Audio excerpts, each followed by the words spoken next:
All right, everyone. Welcome to the October 24th, 2023 BAR small meeting. My name is Lindsay Van Slamrock, and I'll be your chair this evening. My fellow board members with us tonight are Bill Turner, Fillmore Wilson, Bill Huey, and Julia Martin. City staff present this evening are Frankie Pinto, BARS Administrator, and Linda Bennett, Senior Preservation Planner. The order of tonight's meeting will be as follows. Each application will start with an introduction and overview from city staff for the benefit of the board and the public. This will be followed by the applicant's presentation. Each applicant will have a 10-minute period of time to make your presentation. Anyone speaking with the applicant, this would be owners, designers, consultants, developers, should speak during the applicant period. If you are speaking, please approach the podium and state your name first and last for the record. By ordinance, the board can ask the questions of the applicant at any time. By custom, we do so on the heels of the applicant's presentation. This will be followed by public comment. If there's any written public comment properly submitted, I'll read that into the record. And anyone speaking as a member of the public, again, please approach the podium and state your name first and last for the record. And if you're a nearby property owner, please state your address as well. Public comment will be followed by city staff comments and recommendations. And following public comment and the city staff comments and recommendations, the applicant will have a 5-minute period of time to clarify or respond to anything raised in the public comment or the city staff comments and recommendations. Again, not a time to reopen your presentation, but to clarify or respond. Followed by the applicant response period, all public comment in the applicant's presentation will be closed and we'll move into board discussion and a vote. Results will be posted on the city website after the meeting. The following items have been withdrawn or deferred this evening. Item 7, 218 Rutledge. If there are students present, welcome. We're glad to have you. Once you've stayed for the allotted amount of time, please approach Linda Bennett over here and she'll sign your paperwork, whatever you need. Please keep in mind that the purview of this board is architecture only, so any comments related to zoning, livability concerns cannot be raised here. They're not within the purview of this board. All right, so we'll move to agenda item A1, the review and approval of the minutes from the October 12th, 2023 meeting. I make a motion to approve. Do I have a second? Oh, thank you. I did review the minutes. I had no edits to them. Thank you, Bill Turner. All in favor? Aye. None opposed. The motion passes unanimously. All right, agenda item B1 is 30 Isabella Street. Frank, if you give us an introduction overview of the project, please. Yes, ma'am. 30 Isabella Street is not surveyed in East Central post 1955 in the historic materials demolition purview. They are requesting demolition of existing CMU structure, which only the partial structure is remaining. This is the property, but this is the structure's location here off of Nassau. Existing site photos. In context, this is Nassau Street.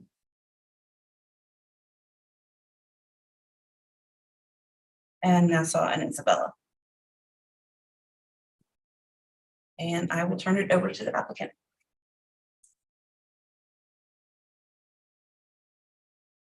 Good evening. My name is Steve Ramos. I'm an architect in Charleston, and I'm speaking on behalf of the owners of the property. And I think most of you were on the site today, and you saw that there's 4 CMU walls and no roof. And I guess it was a home at one point, but it's really just kind of remnants of a building. Not a whole lot to say about it. The slide clicker is not working. Oh, aim it toward mine. That's where the plug is. But if it's fighting, I flip through myself. Okay, so this is the survey. As you can see, it's behind an existing townhouse structure. Next. Here are photos. So it doesn't even have stucco or brick or siding. It's just CMU block. Next. And just some close-up views of a window opening. Next. And was able to get a good estimate on the date based off of the Sanborn maps to right around 1950, 1956. So it is older than 50 years, hence the reason it's under the purview of this board. Next. And that was it. So we'd like to remove it and kind of clean up that kind of backyard area of those townhouses. So I'd love to get your approval this evening. Thank you. Any questions? Thank you. There's no written public comment. Do we have anyone speaking? All right, Frankie, if you give us city staff comments and recommendations, please. Staff just had two observations. One, that we found there were no character defining features remaining. But we wanted to give the community the opportunity to respond regarding any cultural significance. Staff recommendation is for approval of demolition. Thank you, Frankie. Steve, did you want to respond to or clarify anything? No comments. All right, public comment. The gap this presentation is closed. We'll move into board discussion and a vote. Comfortable with the request, and that can be a motion if it's okay with everyone else. Second. Looks like we have a motion for approval and second by Julia. Put the motion to a vote. Fillmore, Yeah, in favor. Bill Huey, Yeah, in favor. Bill Turner, Yeah, in favor. Julia. In favor. Chair votes to the majority and the motion passes unanimously. Thank you. Thank you. Okay, agenda item B2 is 1 Dingle Street. Frankie, if you give us an introduction to the project, please.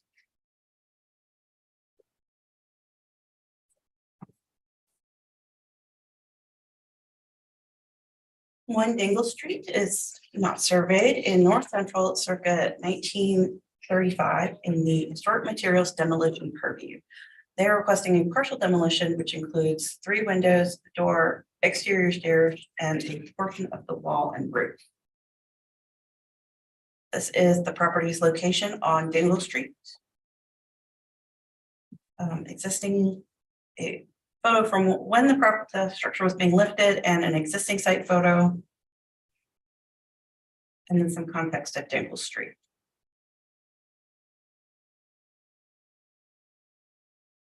And we had 2 sandboard maps showing the history of the structure. And I will turn it over to the applicant.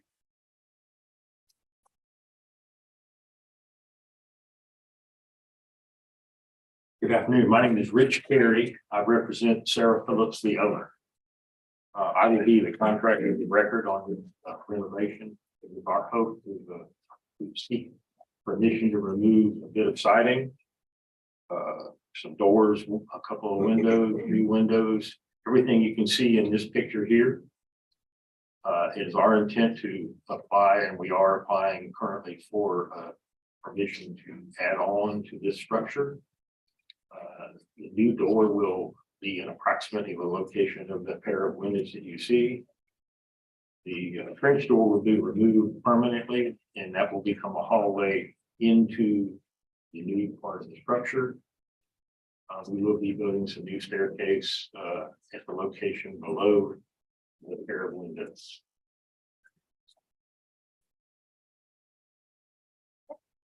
That's it. Are there any questions?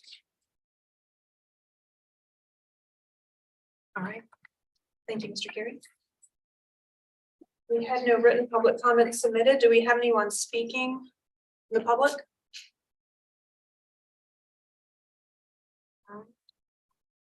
Frankie, if you'll give us city staff comments and recommendations, please. Some information for the board. The structure was raised approximately 2018 and received a roof approximately 2019. And then due to the shape of the property, this is the only direction that it can be expanded in. We had 1 condition of approval that the pair of windows on south elevation to remain in place as they appear to be original openings on the structure. But staff is recommending approval with staff comment.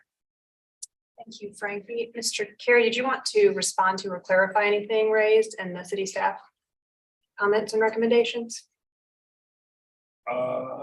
No, ma'am, not this time. Okay. Thank you. All right, public comment and the applicant's presentation is now closed. We'll move into board discussion and a vote.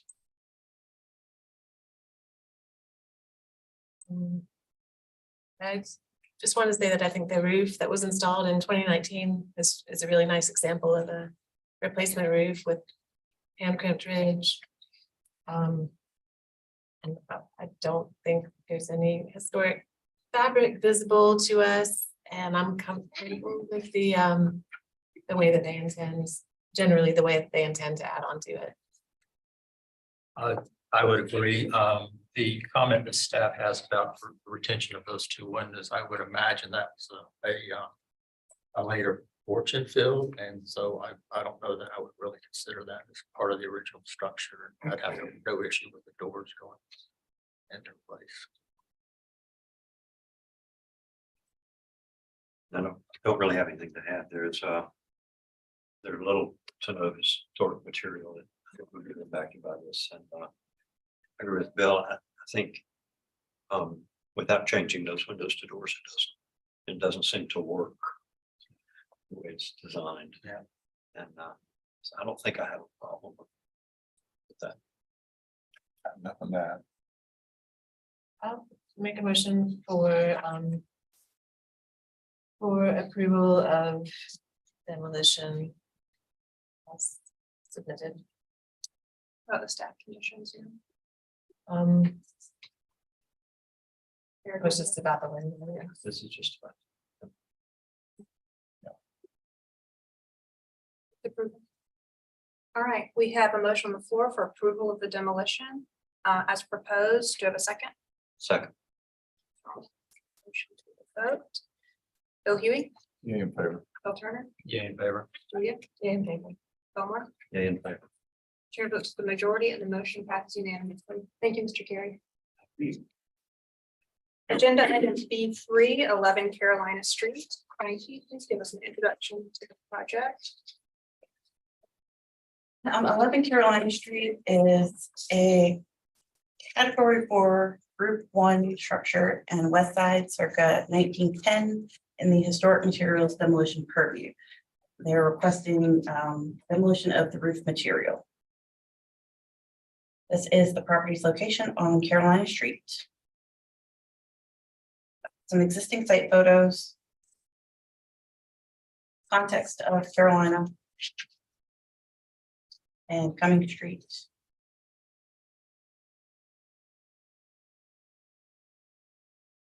And then pictures from the architectural inventory. And Sanborn maps showing the history of the structure. And I will turn it over to the applicant. Thank you.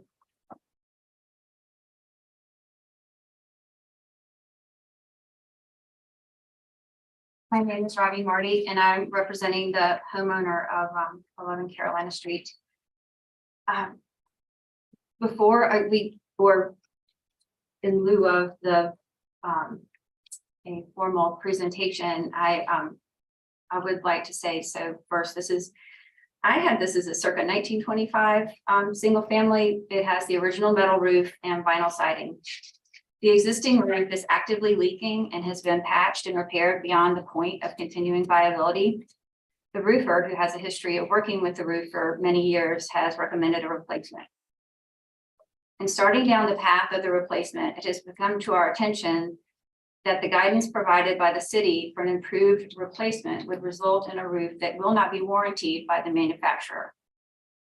We are in the process of obtaining letters from the metal and coating manufacturers indicating this. Additionally, we are seeking a recommendation from a second roofer. We would like to withdraw this application today and plan to come back at the next meeting date with this additional evidence. The city guidance has suggested products which, if installed as required, would lead to avoided warranty. At the next meeting, I am requesting respectfully that this board be prepared to advise me, my client, and the many other homeowners in the same situation how we're to move forward. I do understand that it is not the purview of the BAR to act as designers. However, someone has to offer relief to my client, and we would ask that you be prepared to give us an alternative suggestion on how to proceed. As the deteriorated roof is a real-time situation, I appreciate your timely consideration, and I will see you all at the next meeting. Thank you. If you're formally withdrawing the application, I don't think we need to go any further. Right. Okay. All right, so we'll just let the record reflect that agenda item B3, 11 Carolina Street was withdrawn by the applicant.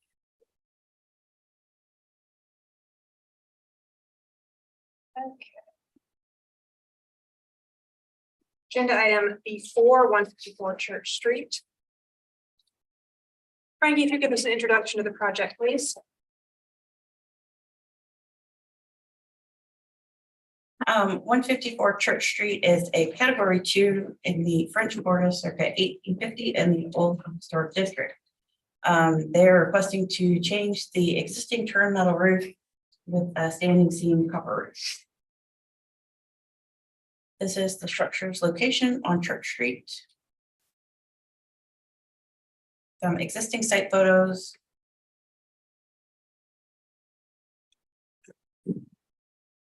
Context of Church Street.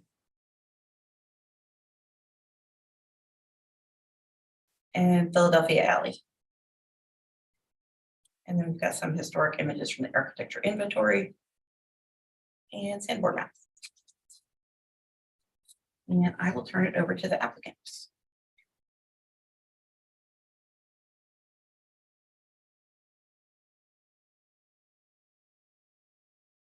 Good evening, I'm Ryan McGee with McGee Ratcliffe Construction. I'm speaking on behalf of the owner representing St. Philip's Church with this request.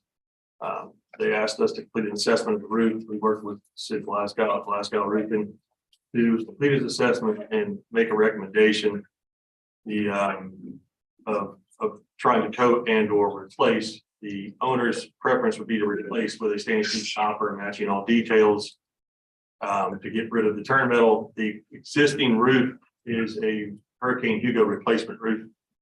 And their preference would be to go copper to match what's on the sanctuary and was put in 93, 94, I believe. To reference back to the main church as well. The existing downspouts and gutters on the building are copper. There's copper flashing on the back portion of the building where it touches the wall in Philadelphia Alley.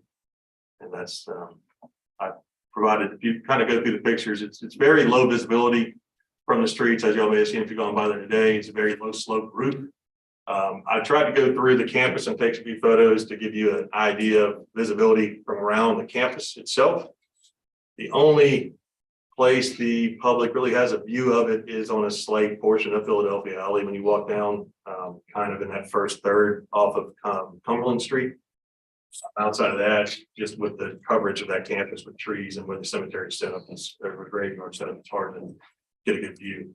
But that gives you an idea of looking through the different angles that I was trying to able to take. We took some photos of the actual roof condition. I took some photos from the church roof back over and also from a roof on State Street back over. That'd be to try to give everybody a good idea of what we're expecting. Any questions for the applicant? Did you, the current color is just a gray, right? It's just it must be a gray, either hydrostop or coating. I was just curious if anybody was concerned about the color, if you had considered, freedom gray or some European turn metal instead.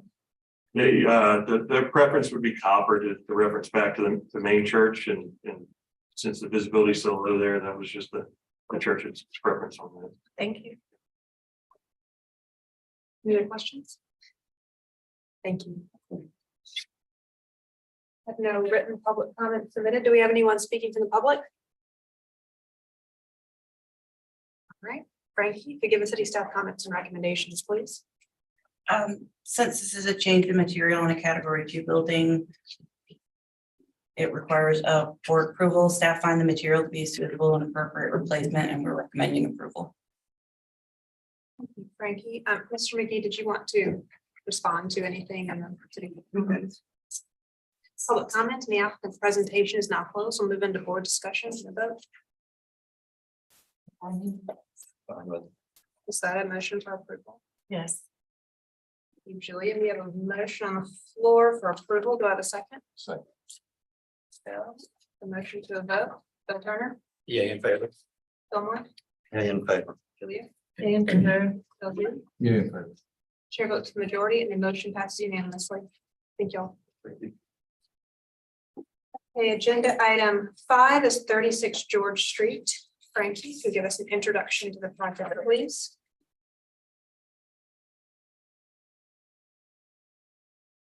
36 George Street is a category circuit 1834 in the Old and Historic District.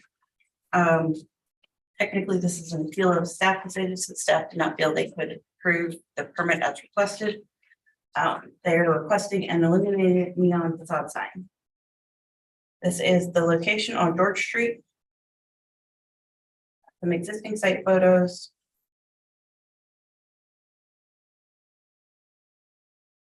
Context of George Street.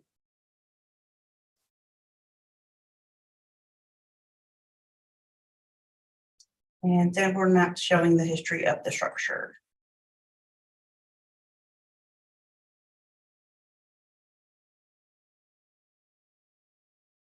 And I will turn it over to the applicant.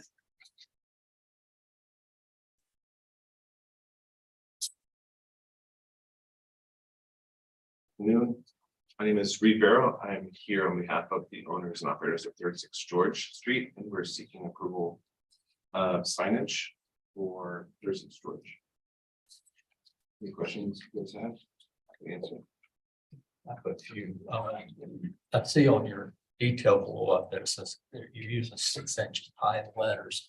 What's the height of the band that you're? 9.5 inches. 9.5, okay. And will this be exposed neon tubing? It will be. Okay, It will not be encased. all right, because I see it's more of an more scripted. I don't understand how you're gonna produce that in neon tubing. I have very talented people. Okay, that do it. all right. I assume there'll be a transformer There is and internally, located inside. okay? And no type of raceway or anything, no. Yeah, I kind of have a similar question to you about the font and then the size, just to physically in the neon.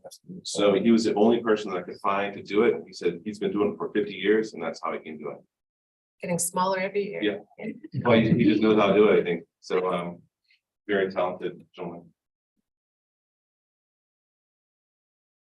Any other questions? Are these his renderings and drawings, or where did those come from? These are our renderings. Okay, But he worked directly with the script and the sizing, which we gave him. Anything else? All right, thank you. We have no written public comment submitted. Do we have anyone speaking from the public?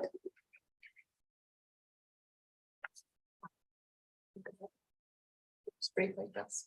Frank, can you give us any staff comments and recommendations, please? Hopefully jinxed us now. I hope I not.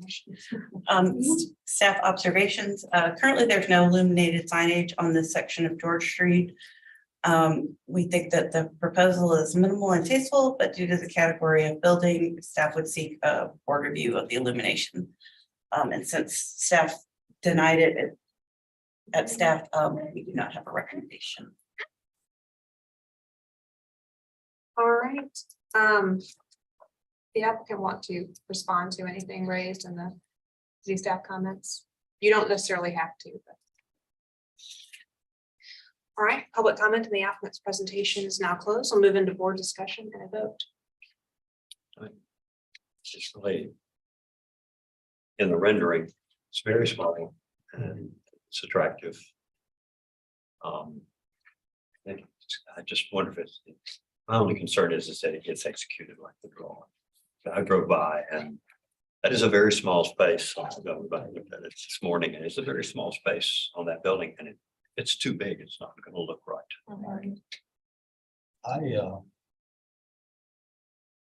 I guess my opinion on this would be, it is a category 2 building. It was originally a residential design. And I'm not sure that exposed neon is the right type of sign to have on this building. I would be more comfortable with say pin mounted letters or small right angle sign or something. I'm just not.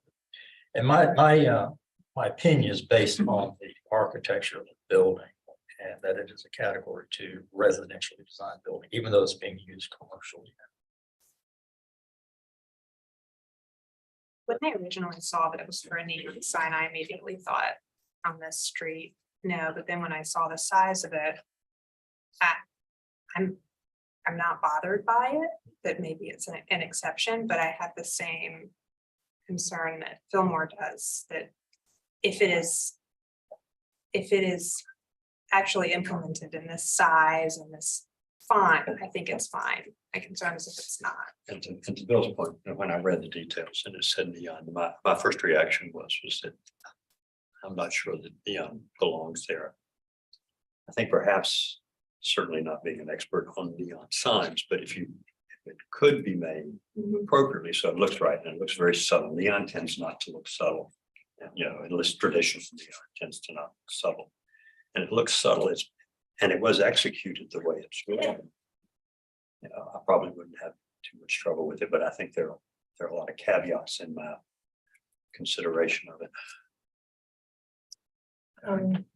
I was gonna say, I guess I should have asked the applicant, is it to be white neon? What's the color? Specify that. The soft white, It's so very subtle white. Strip. Man. This guy must be Warm like white is what it's Michelangelo, Isn't the name? Leonardo of neon. I've never Well, seen anything. We call him that's Robert fine. Detroit Neon, but he has been making neon in Detroit for 50 years. He's made a number of other signs in the past for. And we're not talking just neon tubing. You're gonna be able to form these letters the way they're shown in the font as well. I have a picture of it. Okay. I don't, he just sent it to me, that it was being shipped. Oh, wow, you really hedged your bets. But would it be appropriate for him to show us that in the moment or no? If you could show it to you as a sample for us, if y'all are willing to see it. I'd like to see it as a sample. I'm just, In person, if like. this through guy can do commissions? this, I need his name. Not good. Right. Robert Detroit, Wow. yeah, that's right. Wow. Can, I mean, do you want to see an image of the thing he thought already? So it's already been made, the sign is, Well, either way, it's something that we wanted to have, just whether we use it outside. But it's that, yeah. We prefer He's really the done approval great. for the exterior. I think it's tasteful and minimal, and it's definitely gonna compete with the street lamps that are right there. There's 3 really bright ones.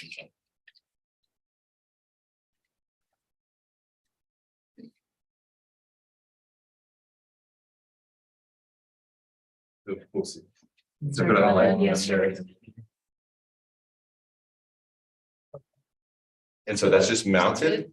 That looks show. all like a square tubing. is it? Fillmore. No, it's mounted in. And so this is just created. So it just goes directly onto the stone. Or not to the stone, yeah. It's on a, just like. Well, it's on a back. this is just a ship. So it's really a casing in which was made for it to be able to ship and operate. Is So it comes out of that, mounted- it's just the letters. It's meant just the letters, not a Just plate. letters. Just letters.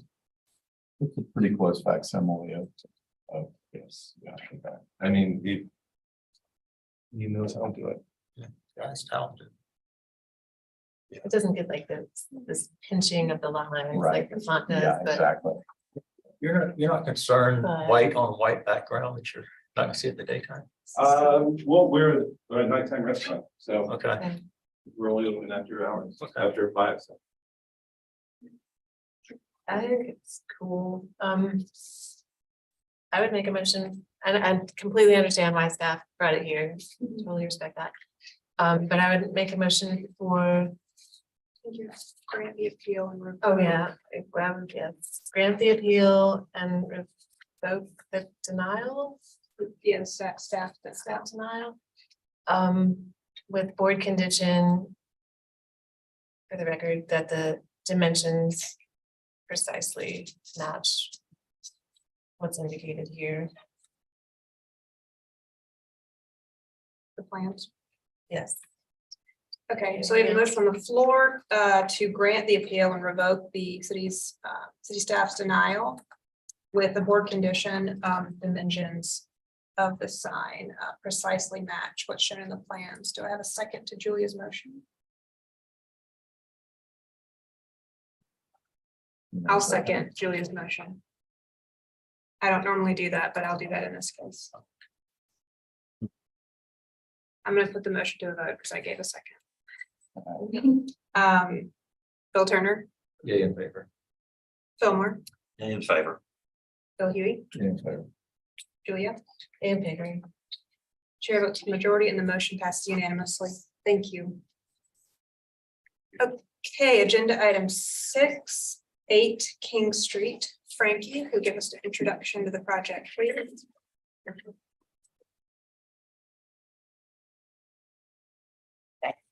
8 King Street is a category 2 in Charlestown, circa 1791 in the Olden Historic District, requesting conceptual approval of the second level rear addition.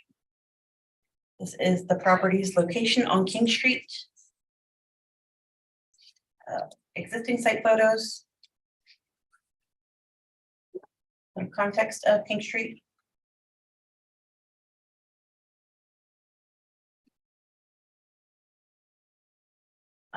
Architecture inventory photos.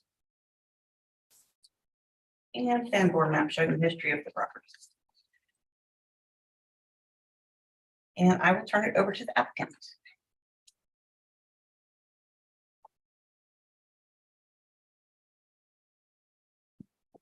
Thank you. Good evening. My name is Eddie Fava, with the Evening Architect. Michael Fritter from my office is here, representing Robert and Susan Burnett, who we've had the pleasure of working with on some prior projects, but most particularly with this property.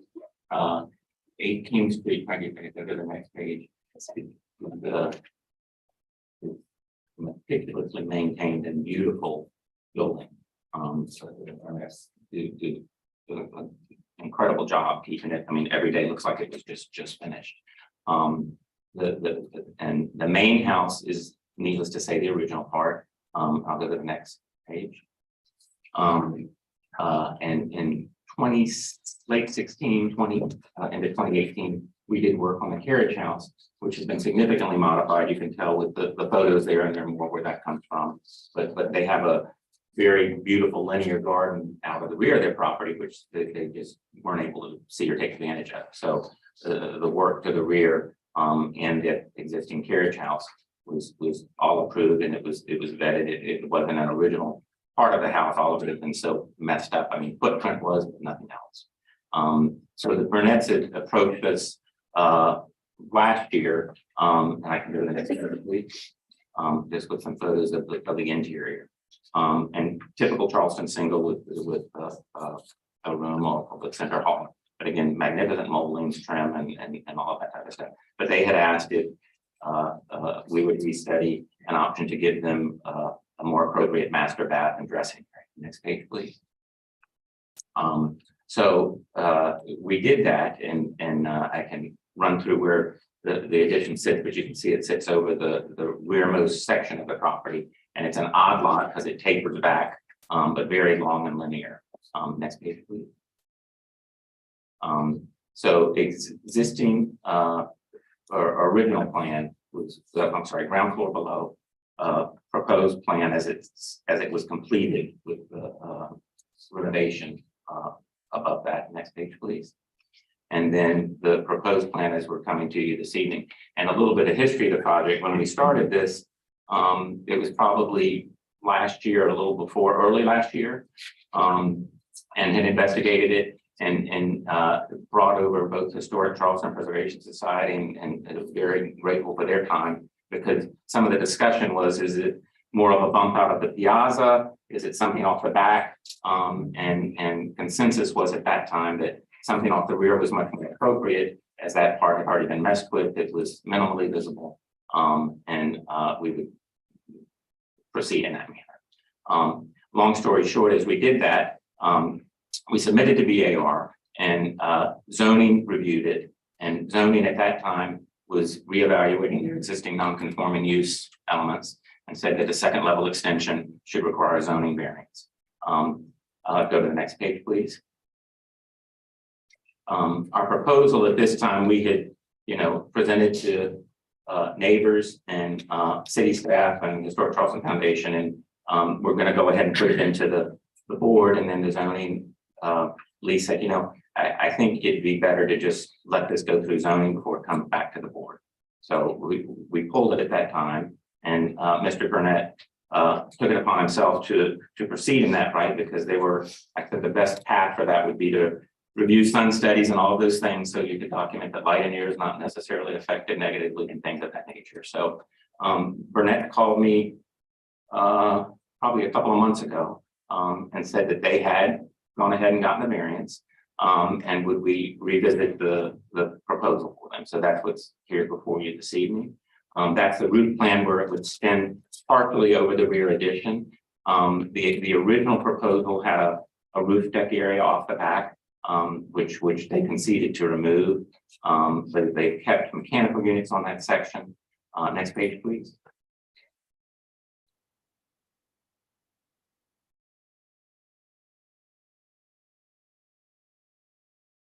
So as far as the front elevation is concerned, there's no real change. Next page. The rear elevation is not necessarily something that's visible, but that's the section you can see that's over the existing rear section of the house. Next page. As it is presently with the piazza that had been manipulated prior and infilled, and then the existing mechanical units, the existing rear structure that was modified in 2018. Next page. And the proposed addition. There were a couple of iterations of this in different lengths and whatnot, but where we paused was after they said the league wanted to go to the BZA. The Burnett's did so and got their variance approval earlier this year, and then contacted us and asked us to move forward. Next page, please. And that's the existing. Sorry, I can see that's north elevation, excuse me. And then proposed. Sorry, it doesn't want to change the lines. That's fine. And then next page as well. And we were requesting final with the details that we had here presently in the zoning area.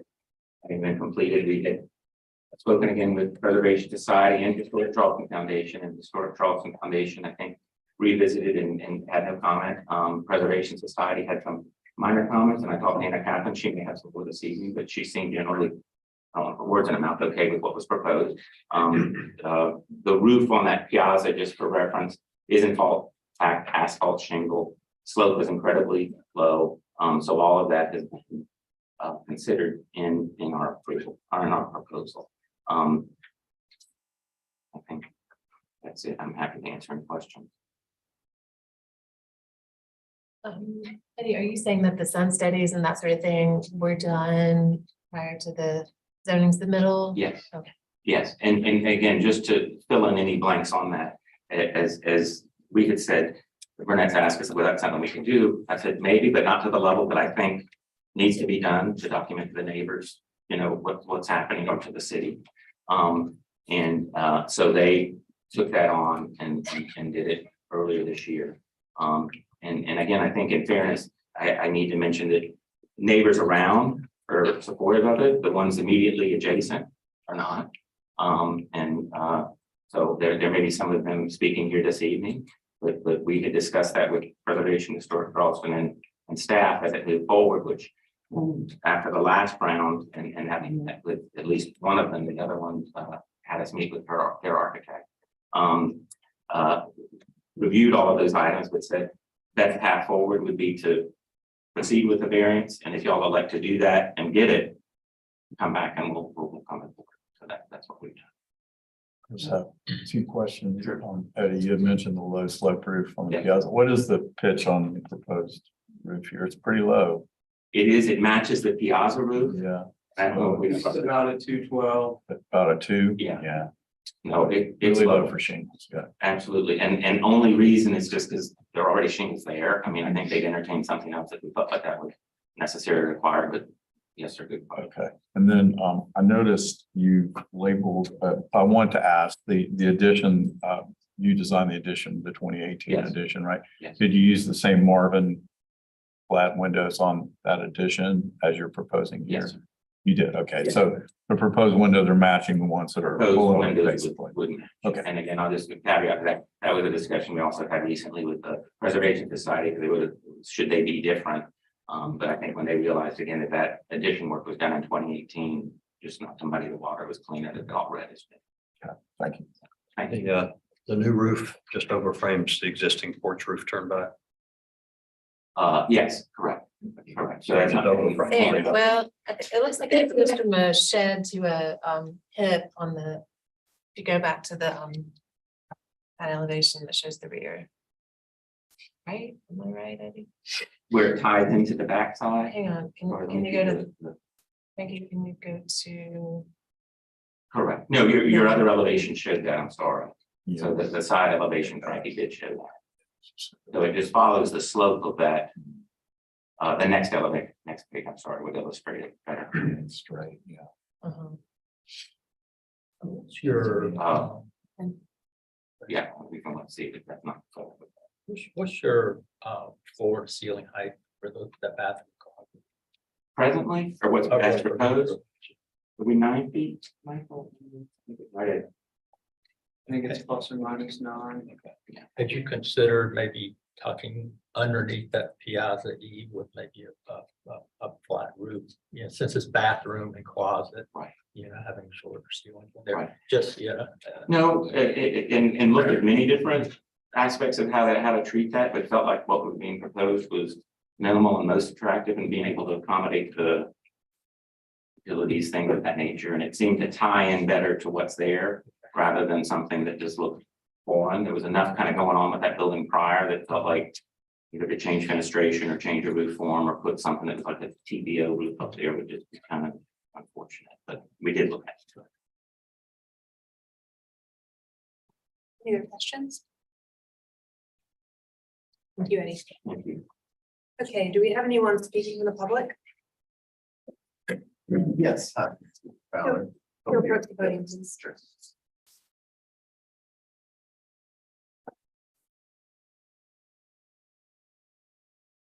Hi, Cooper Fowler, 16th Street. Just wanted to express that we had some concerns about the mats and scale proximity to our primary bedroom and HVAC or mechanical noise.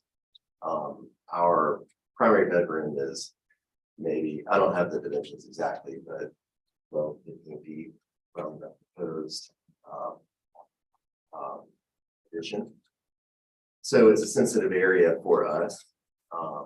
It's our bedroom window looks right into the proposed bathroom windows.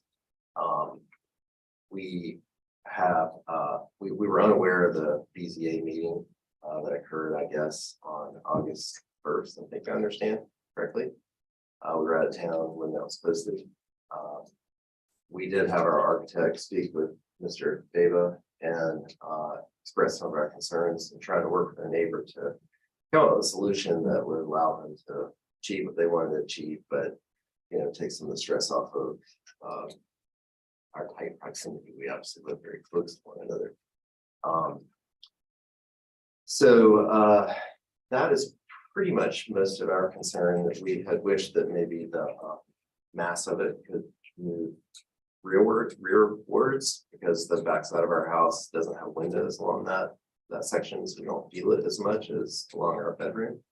But I think that's probably not desirable either for the adjacent neighbor at 10 King Street. So we're kind of, it's just a tough situation both ways. So we try to work with everyone here, including our neighbor, to come up with a solution. But so I just wanted to voice our concerns for record. Thank you.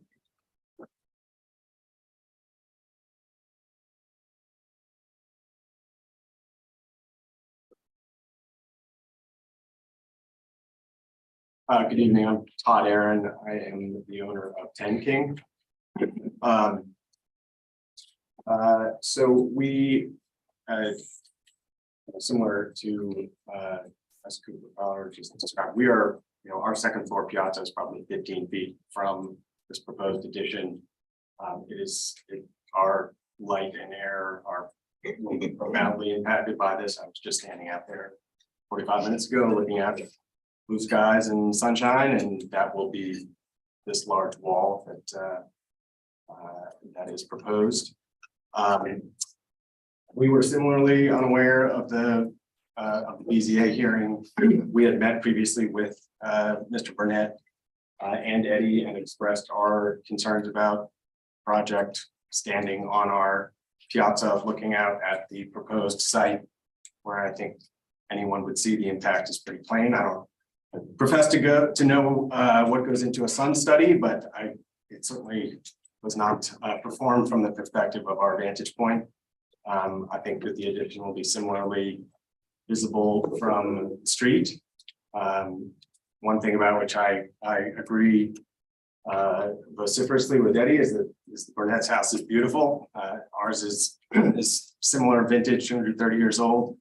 And I think it would be unfortunate, certainly for us, admittedly, from a personal standpoint, but just with respect to preserving the integrity of these beautiful houses.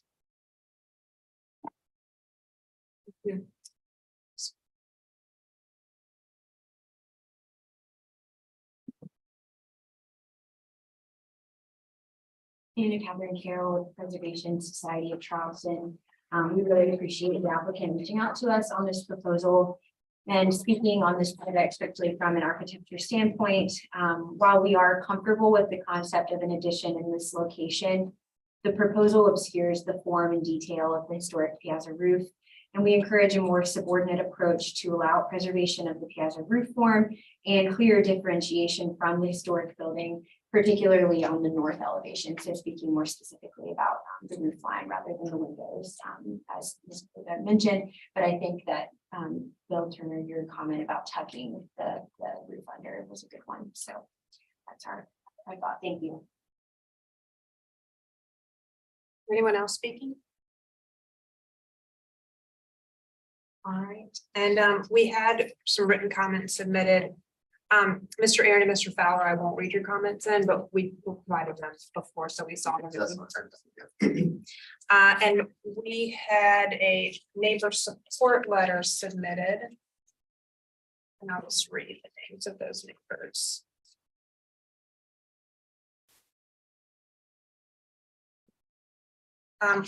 Aubrey Sanders at 11 King Street. I'm going to butcher these names. Gay Coffin. Pardon. Thank you. At 9 King Street. Gordon Gear at 12 King Street. George Gephardt at 4 King Street and Elizabeth Gephardt at 4 King Street. And that's our written public comment. Frankie, if you give us city staff comments and recommendations, please. Yes, ma'am.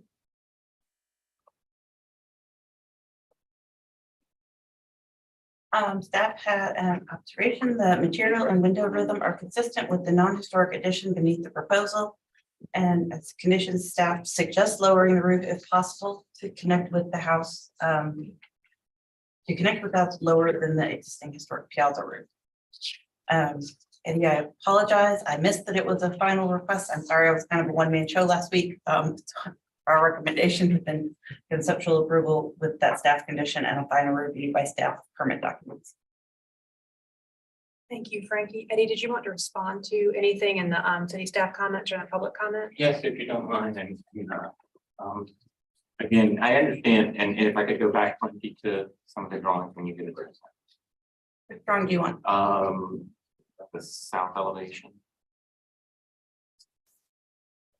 And it is, it's a tough one, no doubt. I think what we struggled with was preserving the nature of the house and the details without butchering the interior, and the fact that this had happened to the rear and been modified before that this was the location to put it. I do think that a lot of the issues that we're talking about, I certainly understand it, but as I said, it was something that went to zoning because we felt like it was outside of our scope of things to deal with as far as that is to that technical level, and it was approved very respectfully to the neighbors. I understand their objection. And I did speak with Mr. Fowler's architect, and it's just we're peers. We all know each other, and you know who this person was. But it was something that I just said I didn't think would work. It was extending it further off the back and having a hyphen, which made it a larger addition. And the suggestion was to put the mechanical units on top of that. So we did hear them out, but just just most respectfully didn't think that was a very good idea. So unless Mr. Burnett has anything else to say, I think that's all. Thank you, Eddie. Thank you. All right, public comment and the applicant's presentation is now closed. We'll move into board discussion and a vote. Yes, it's a beautiful design. I'd like to start out by saying that. My only concern is that it begins to read like an original L building. And so I am concerned about tying the roof into the piazza roof. That's why I had asked about the ceiling heights, possibly tucking it under. To me, it just, I look at this and it would maybe even be hard to distinguish by some people that wasn't an original L. Yeah, I mean, I'd say one thing about the progression of additions, they do follow what traditionally does happen rather than detaching an addition further back and sort of floating it. This is how homes like this are added on to.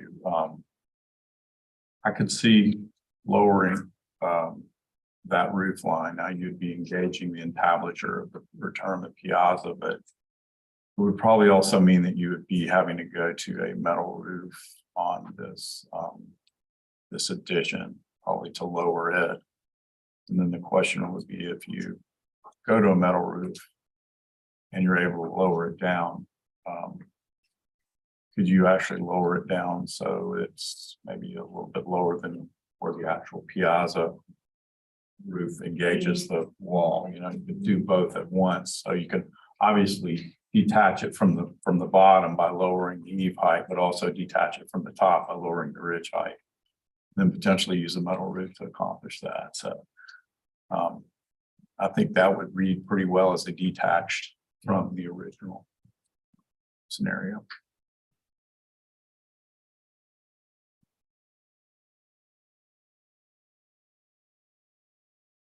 Sorry. Once I don't have something to say immediately. And then Conservation Society had made mention of the delineation on the north side of where things are changing.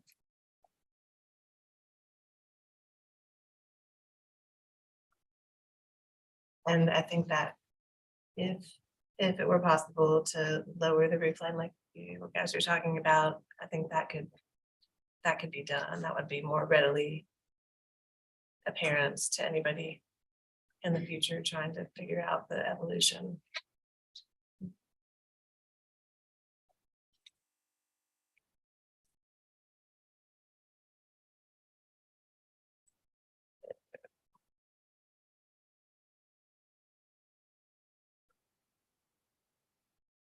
Omar, did you? I looked at this for a long time because I think sort of architecturally, I mean, it's nice, I agree with Bill. It's so, and it's the way that you see additions sort of progress on these houses. I do think it would be nice to get the roof off the porch roof. I agree with Bill. I'll build that. And ideally, I don't know how much space you can steal out of there, but ideally to get it underneath and land it on the vertical wall and sort of differentiate it. I mean, even if it's just a corner board, maybe on the north face.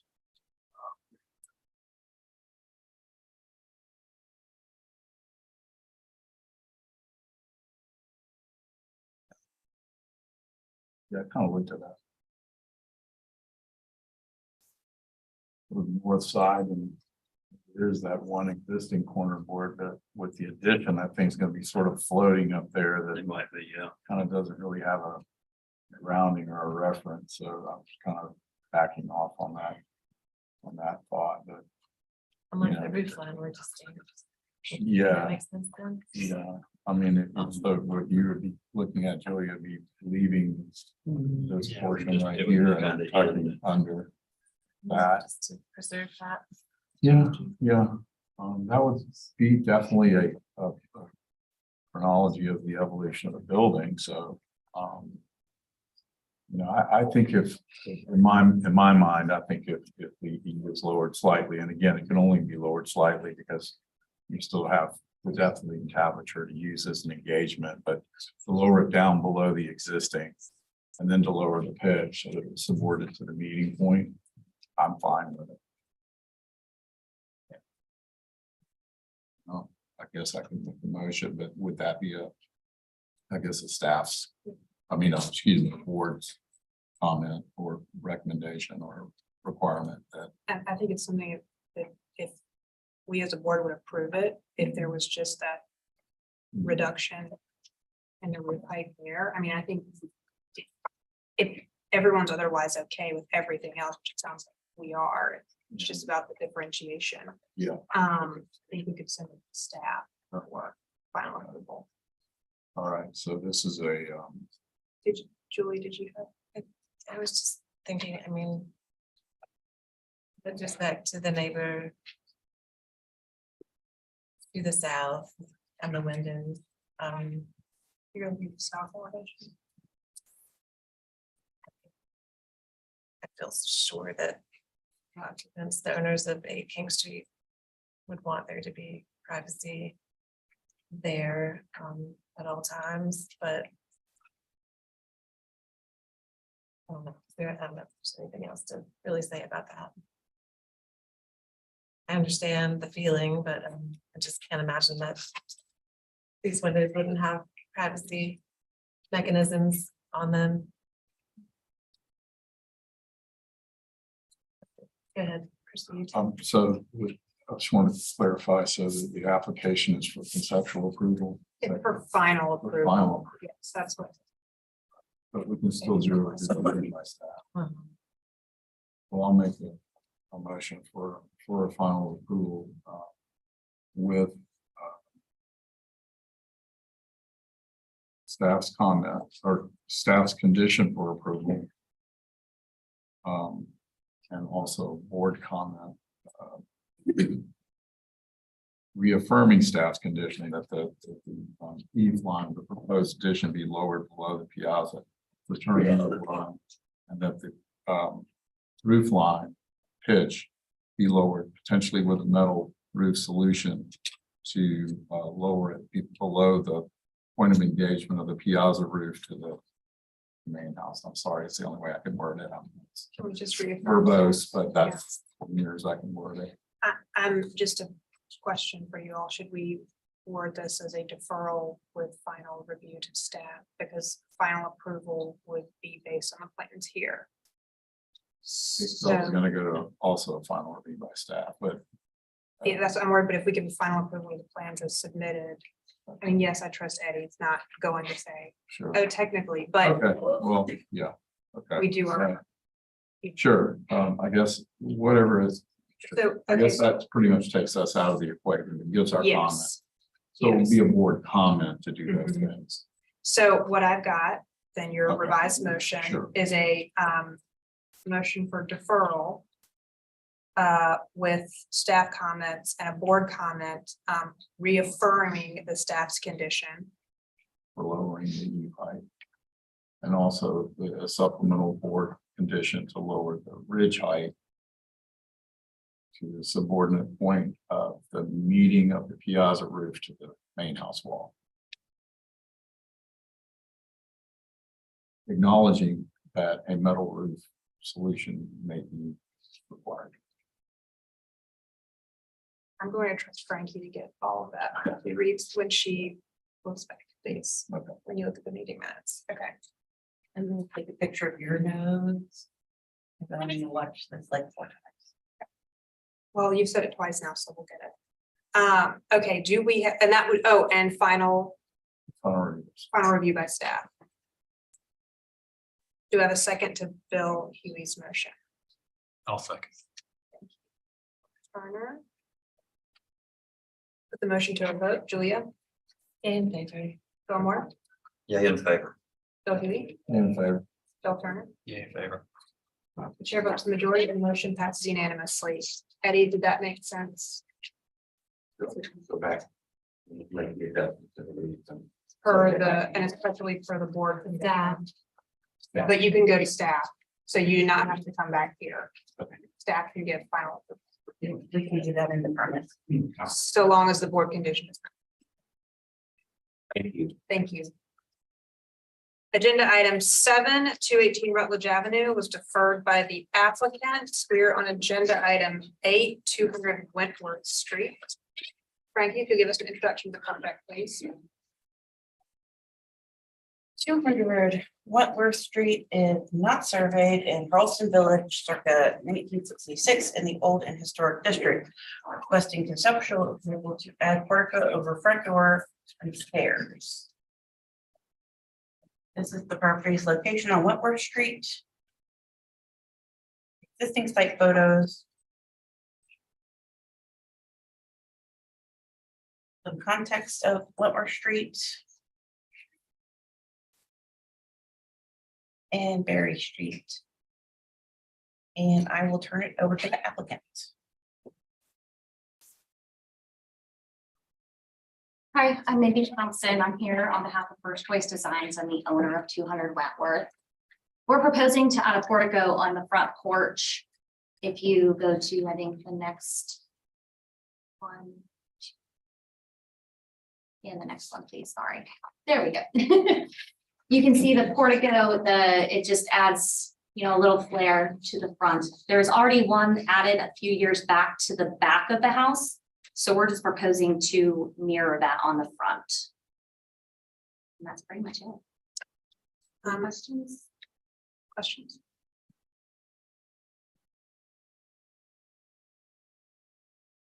All right, thank you. There was no public comment submitted. Is there anyone speaking? All right, Frankie, if you'll give us city staff comments and recommendations, please.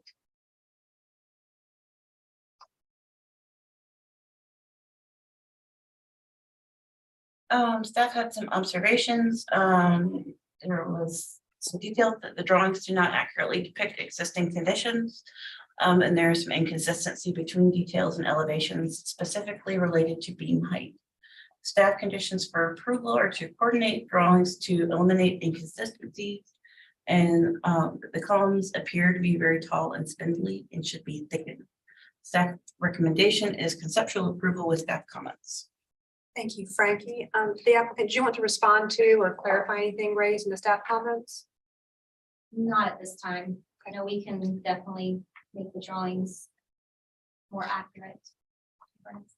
Thank you. All right, public comment to the applicant's presentation is now closed. We'll move into board discussion and a vote. So quick, I guess I should have asked the applicant, in your submittal, there is a photo of the existing rear entry, or I'm sorry. We should get back there. Oh, there you go. Yeah, Sorry. sorry.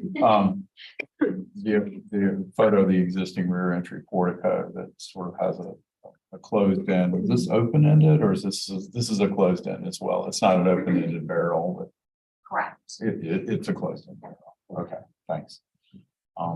Yeah, I agree with staff comments about the coordination of the drawings. I think that should be a requirement. And also one thing I think probably might help. I think the width of that section of roof is getting crowded. Me personally, I would like to see this portico pulled in narrower so that it seems to engage the house, not as aggressively to the corners of that portion. I think it'll actually read better if it's pulled in to some degree. I don't know how much that is, but it's a little wide right now. I agree with what he said and stuff. Yeah, I especially agree on the columns.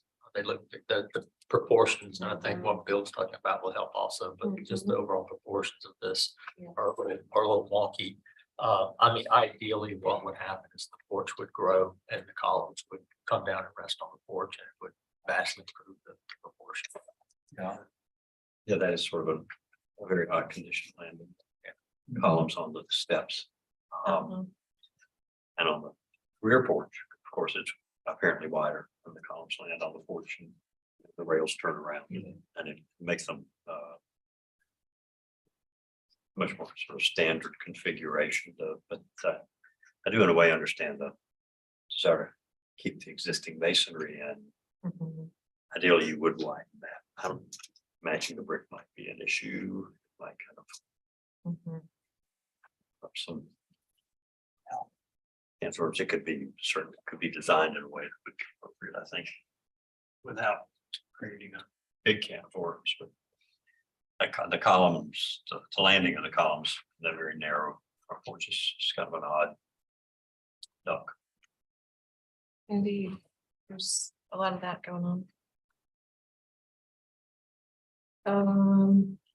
All right, I would make a motion for conceptual approval with staff comments and board comments to narrow the new portico.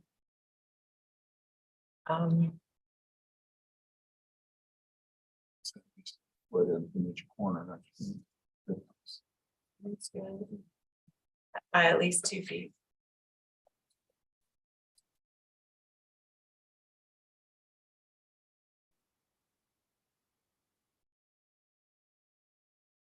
Do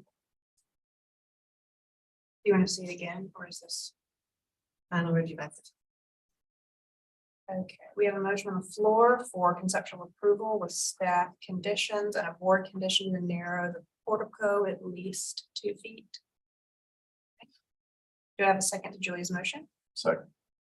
Bill Hughes. Put the motion to a vote. Fillmore, Yeah, in favor. Bill Turner, Nay. Julia, Yeah, in favor. Bill Hughes. Yeah. Chair votes the majority and the motion passes 4-4 and 1 against. Thank you. Second on that. Bill Huey.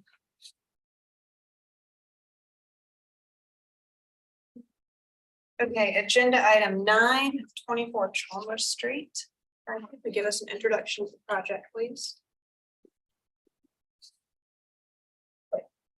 34 Charleston Street is not surveyed in French Quarter circa 1910 in the Old and Historic District, requesting conceptual approval for removal of deck for addition, fenestration alterations, and removal of exterior stairs to second floor.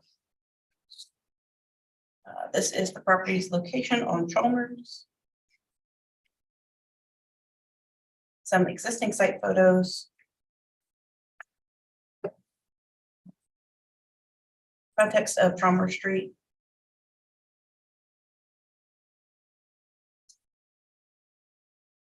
And apparently some of my contacts ran away, so sorry. Sandboard map showing the history of the property.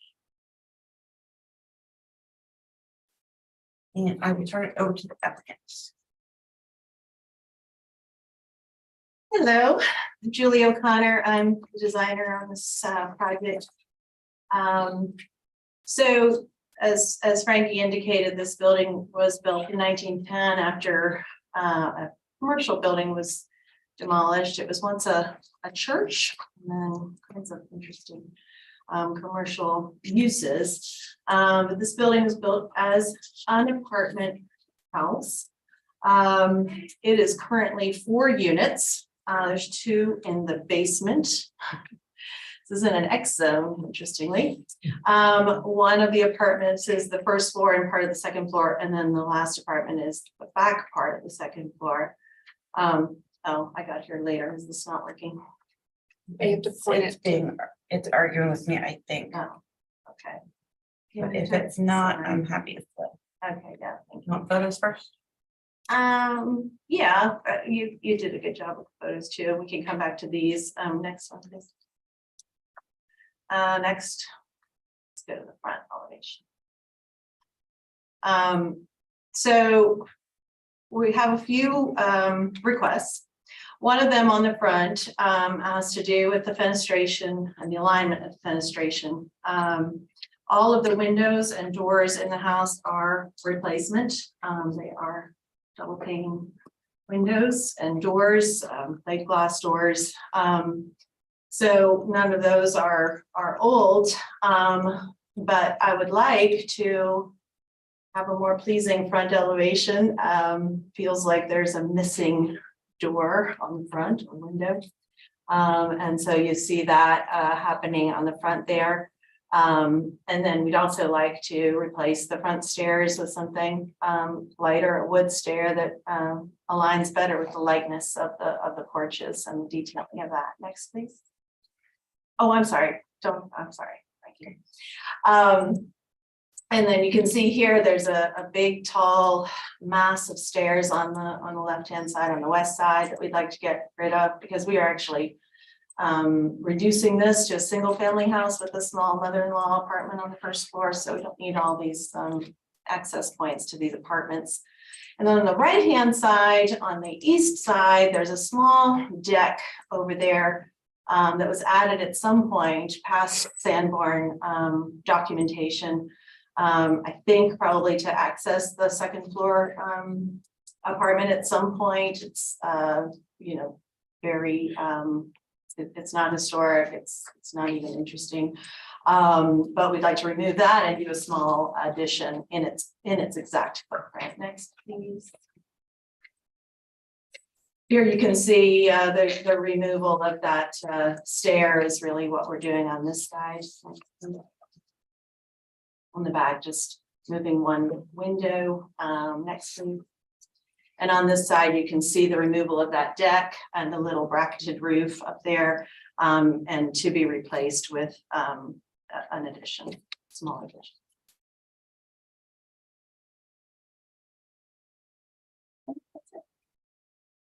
Any questions for the applicant? Julie, forgive me if I just haven't found this information yet in your application, but the age of the little porches, the call deck that they're going to fill in, what is that in terms of the evolution of the property? Do you know? Of the deck on the east side, it's post Sanborn, so post 1955. All right, and do you have any historic images or anything that would suggest there were French doors there before? Just On the front. Anywhere? Can you go to the front, please? Thank you. The photos of the front or the rear? Yeah. Oh, no, I'm sorry. Yeah, thank you. No, I just know that those doors are not old, and just thought the French doors were better looking, if I'm being honest. That's cool. I got one more question. 'Cause normally I'm used to people wanting to replace wood front stairs with masonry for, durability considerations, but I just feel like it aesthetically would be better. Yeah, and I could be convinced otherwise. I guess what I was really, trying to get rid of was the what are those called on the sides? Cheek walls. So a brick stair would be beautiful, and I could be convinced of that for sure. Really the cheek walls. That's kind of it. Thanks for the turn. Heard. Any other questions? Thank you. We had no written public comments submitted. Do we have anyone speaking from the public?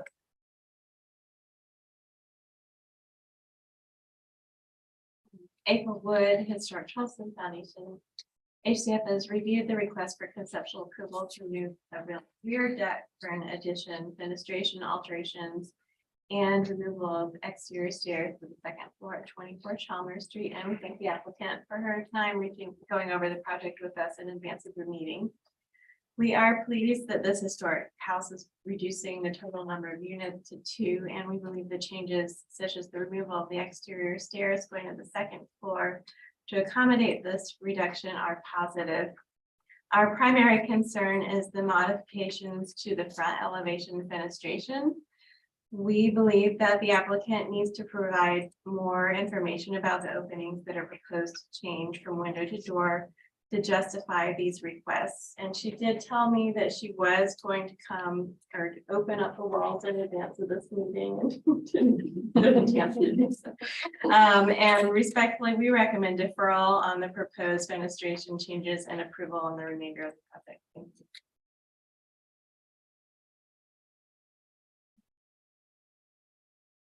Catherine Carroll with the Preservation Society of Charleston. We also thank the applicant for reaching out to us on this project. We have similar comments to Historic Charleston Foundation in that based on review of the Sanborn maps provided, this house clearly has an interesting evolution, and there is some more documentation that we think would be helpful in evaluating the requested alterations.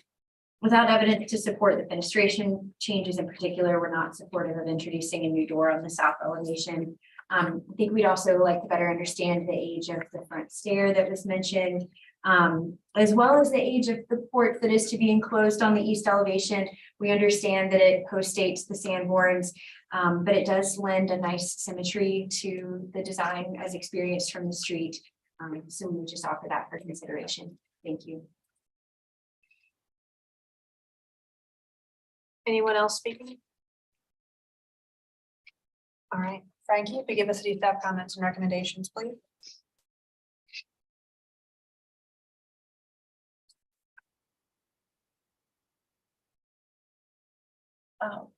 Staff observations, the additional door on the facade will create symmetry. Wanted the applicant to clarify what French door was being proposed for matching. There was a note about match existing. Super confused.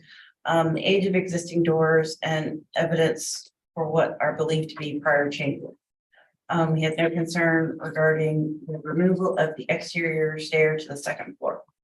Staff condition for approval, infill of porch eliminates historic form and footprint and would eliminate the story of how this property grew as the instep is seen in the 1944 Sanborn. There's a nice balance to the composition while the proposed would create a blank wall. Existing porch should remain. Staff recommendation is deferral for restudy with staff comment. Julie, did you want to respond to or clarify anything raised in the city staff comments, public comments? Yeah, can you go back to that final elevation, please, again? So sorry about the clicker. Yeah, no worries. Yeah, I did talk with both Anna Catherine and April about evidence of the addition of this this door that we're asking for, and you know, I did want to look at it before the meeting, but it didn't happen. And in terms of whether it's French doors or a single door, you know, again, these are not our new doors, so the old ones are gone. And so I guess that's why I felt like the French would be lovely, but if it needed to be a single door instead, that would be completely fine. In terms of the historic form of the house, I think we can all agree it's a very unusually shaped house. And for sure, the deck that is there doesn't match in any way the detailing of the house, and is definitely significantly newer and under detailed in my opinion. So I don't think it would be a huge loss to the property to have that removed. Thank you. Thank you. All right, public comment. The applicant's presentation is now closed. We'll move into board discussion and vote. If since all the doors and windows in the house are new, I don't really have an issue with going with French doors. I think they would have been appropriate to a house of this era. As far as adding the additional door, it's kind of a philosophical thing for me, is that we seem to be getting a lot of applications in with adding new openings and rearranging windows, kind of like musical windows, musical doors kind of stuff. And I think from that standpoint, I think that it begins to chip away at these houses. You know, every time we take a window, put it there, move a door to there, add a door. So, I mean, I agree that probably the composition would look better without the door, but I just don't think we should be putting doors in where they never existed, unless you can find out that there was evidence that there was one there before. And maybe there is. As far as the front steps, I'm not sure that wood's the right choice. I do like the idea of brick to replace what's there now. What's there now is not that nice. As far as the small porch, it is small and but I do think it does contribute to the house. It gives a little bit of symmetry to it. Although the porch, although to the left, I believe that was a roof porch up above, wasn't it? And then this one is a lower one-story on the other side. But what bothers me about not infilling it is it's just a blank enclosure there. It looks pretty stark. The stair removals, all that kind of stuff is great. The north elevation, I prefer the existing window composition. It kind of gets back to the slowly chipping away at some of these buildings. Yeah, I think everything else that's being proposed is fine. Overall, it's a nice restoration. I think you made a lot of great points, Bill, and when you look at the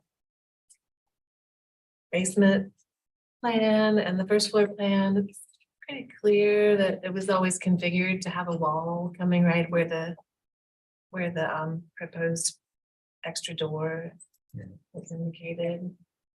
Hear you on that. And you know, the plans indicate that the infill on the porch on the east side is for closets with no windows. So that, yeah, kind of, I'm not sure it's really worth that squeeze. And I do think that seeing those open terrace porch elements from the street is pleasant for the public. And then, like you said, there's a lot of really good stuff going on here. The summary, yeah, the two-story stair going away. I think everybody's consensus agrees that's a good thing. I agree with the masonry steps and the door. I would like to see some either evidence that there was a door there before jumping on to add one. And I get the symmetry thing, but you know, quirky is quirky. The other thing nobody really talked about was the conversion of the other door to a window, which is, I don't know you guys' opinion on that. So I'd like to hear what you guys might say about that. And as far as the enclosure, yeah, I mean, I appreciate, you know, the need for closet space, but it was like for abbreviated, one closet being abbreviated and then the other, maybe being a reach in one of the lower floor bedrooms. Retaining that open side porch can be done. So I would be more inclined to that direction. Really kind of the conversion of the window to door. And you guys have any opinions on that? Or I mean, Actually, I know it's a little out of order, but can I ask the applicant why you want to do that? We don't have to do it. Thank you.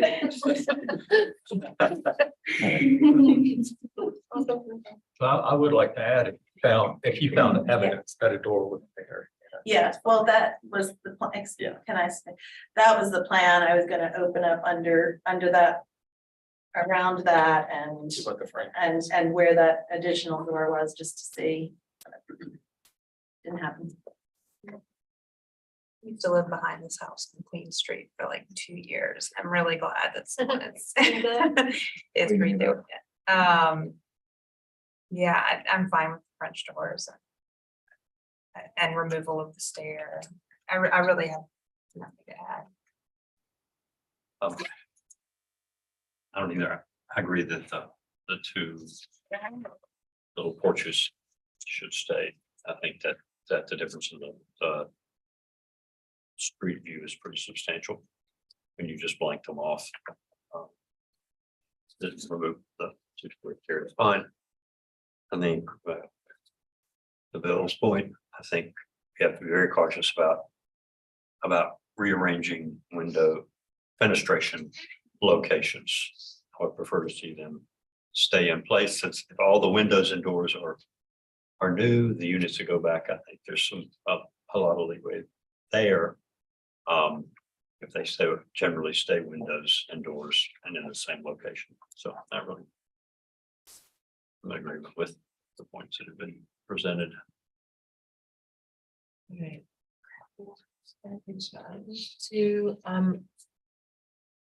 would make a motion for conceptual approval with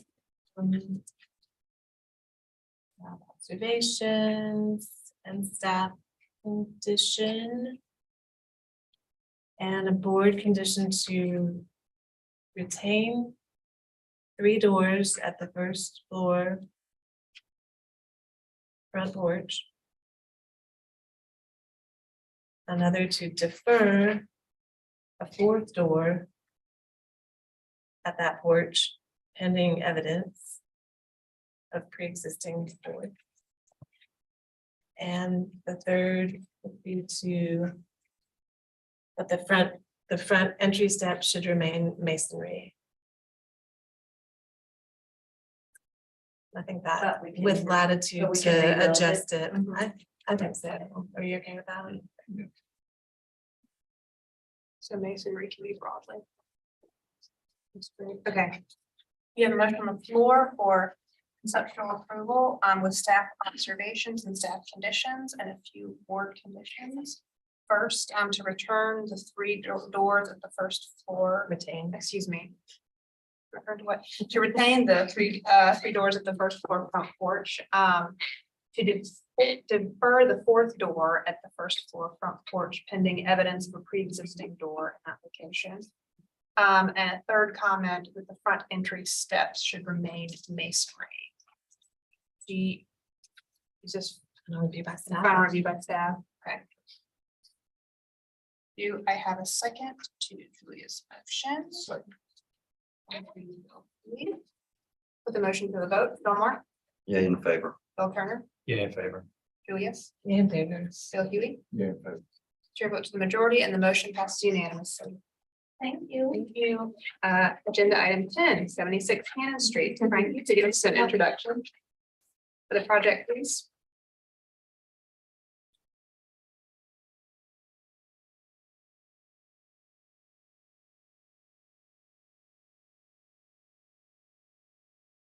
Cannon Street is the Camp Board 4 in Canterbury, Elliott Borough Circuit 1835 in the Old City District. Requesting conceptual approval for fenestration alterations to 2nd floor infill, new 3rd floor infill, removal of rear ramps and stairs, and new rear addition. This is the property's location on Cannon Street. Existing site photos. Some context of Cannon Street.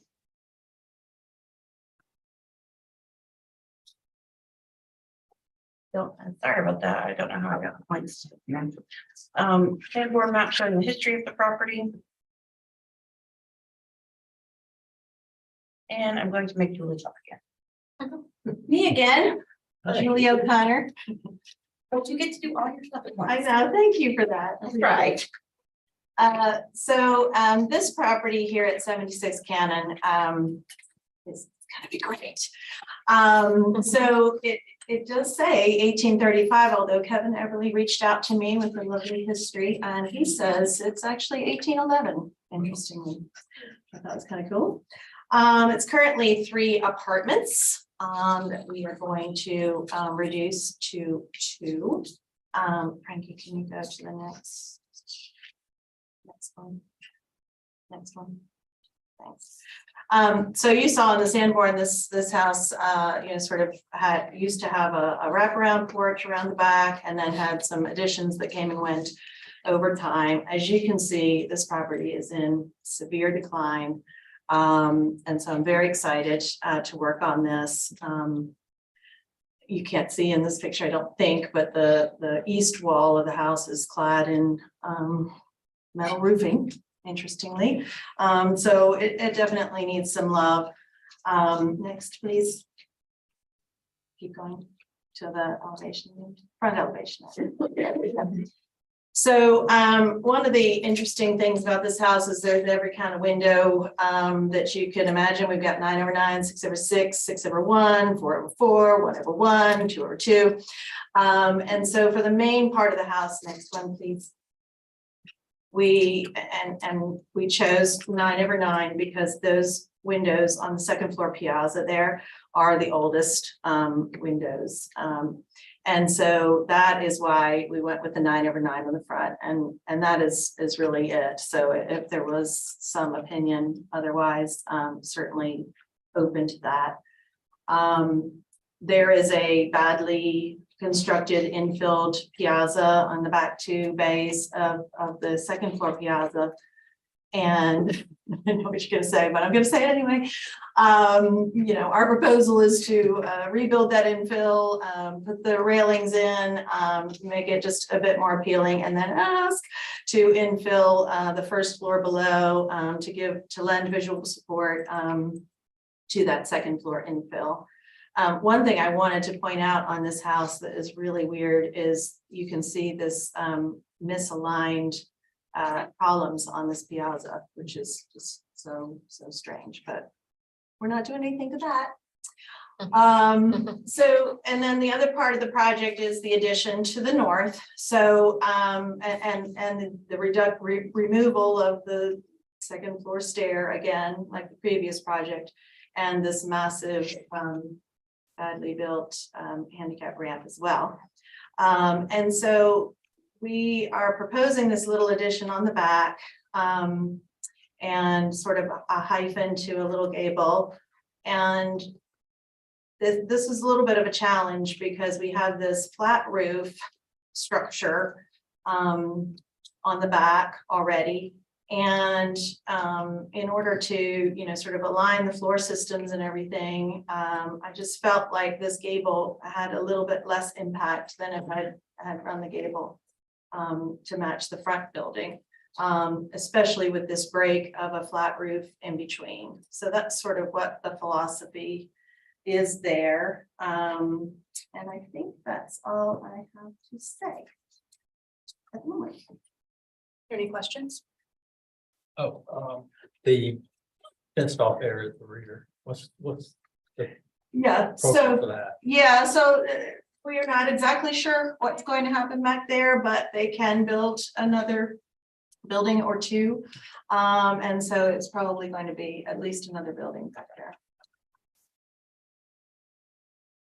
And so the parking configuration is Mhm. From another. assuming that. Any other questions?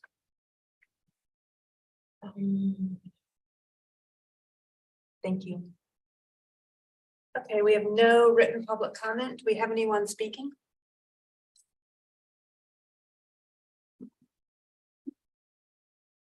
Anna Catherine Carroll with the Preservation Society in Charleston. We appreciate the applicant reaching out, and we're glad to see many of the proposed efforts to rehabilitate this historic building. However, we cannot support the proposal to further enclose the historic two-story piazza. Rather, we would encourage the applicant to consider reopening the existing non-historic infill to restore this character-defining feature. Regarding the rear addition, further study is needed to minimize its overall impact, given this would create a condition where the mass of the additions exceed that of the historic building. We feel as proposed, the design reads a bit more like an independent single house almost, given its orientation and massing, and should be more subordinate and better related to the rest of the building. Given the level of restudy needed, we think deferral would be a good option. Thank you.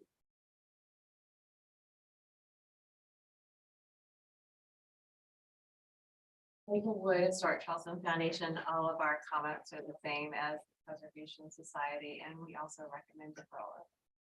Thank you. Is there anyone else speaking? Okay, Frank, if you give the city staff comments and recommendations, please.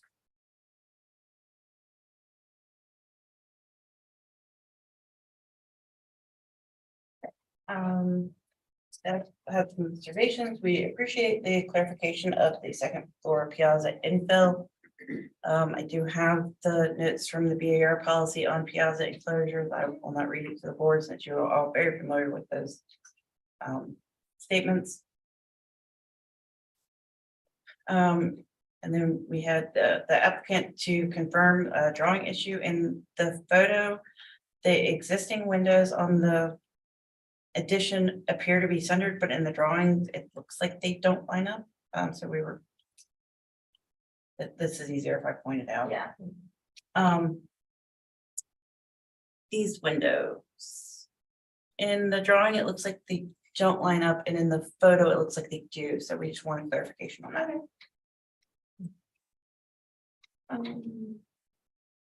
Staff conditions for approval, eliminate the newly proposed piazza enclosure. A restudy to simplify overall composition as a streamlined progression of masses. While the addition is subordinate to the main house, it is not subordinate to the dependency. Restudy rear composition and roof form. Proposed addition is wider than the main house, and when possible, additions should extend toward rear of lot rather than perpendicular to historic house. Eliminate faux shutter on previous addition as no other shutters appear on this infill portion. Proposed change to paired windows would break the rhythm of the house, retain existing windows and window location of this portion. Retain vertical bricks and siding on east elevation and retain stair window east elevation. Staff recommendation is deferral for restudy with staff comments. Thank you, Frankie. Julie, did you want to respond to or clarify anything raised in the public comment or the city staff comments and recommendations? I might just say that with regards to the subordinate nature of this back section. You know, I was trying to avoid a flat roof, which I think is probably the only way to be more subordinate. And so again, that is why I sort of chose this gable, which is truly quite subordinate to the main house. So that's sort of where it was coming from, and I hope that makes sense. All right, public comment. The applicant's presentation is now closed. We'll move into board discussion and a vote. I'll go ahead and start out. For the site, it's way maxed out. It needs significantly more green space up front.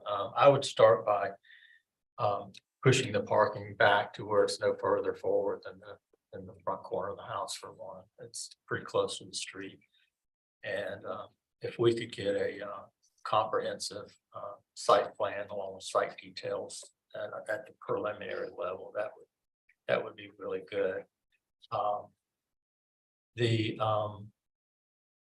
On the historic building, there's a lot of really great restoration going on here, and I'm excited to see this one come back to life. I walk by there all the time,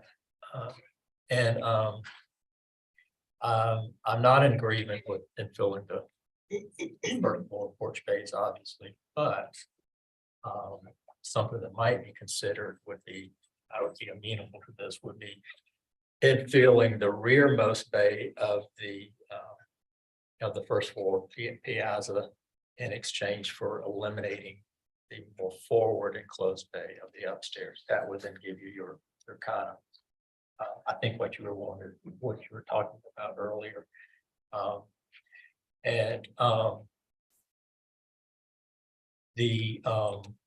Agree with the comment on the faux shutters. On the east elevation, there are two corner boards that are showing as being removed.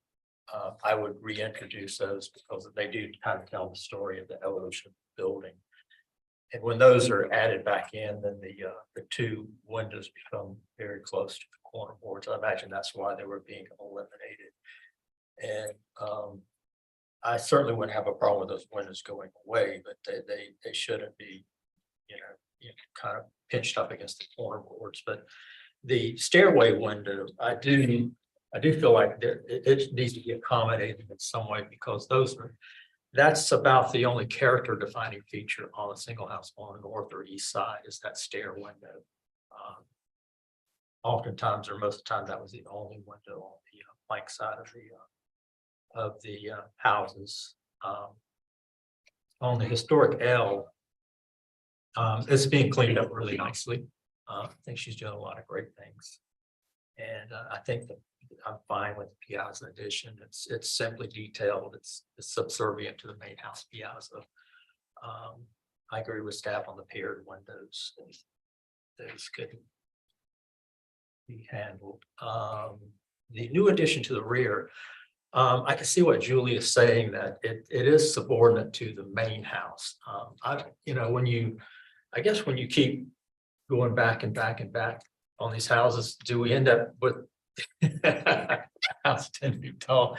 But I think it is subordinate to the main house. So I don't really have an issue with having, maybe the roof pitch comes down a little bit. I see Frankie's concern about, the board does have a policy about the width of these and they not being wider than the main house.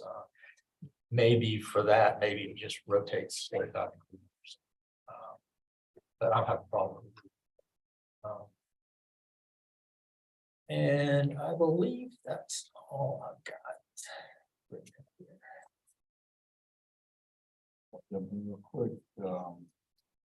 yeah, obviously the piazza enclosure is difficult, and I agree with staff's comment on that. And I don't really have a lot of other points except one thing, and Bill, maybe to address one of your comments you just made about this addition to the back. I can see where the new stair is proposed, and then it appears you've sort of delineated almost a hyphen where the new stair is to this rearmost part, sort of further enhancing the idea that this almost looks like a little house. I think that was one of Anna Catherine's comments. So I guess I would be curious to see if potentially that little hyphen maybe didn't have to happen, because actually it's all new. And this would be concerning the west side of the house. And then potentially that roof line over this new stair element potentially could continue back. And then maybe a hip roof project forward instead of this gable on the east elevation. That would lower everything quite significantly and might accomplish a continuation of the feeling of subordination as it progresses back.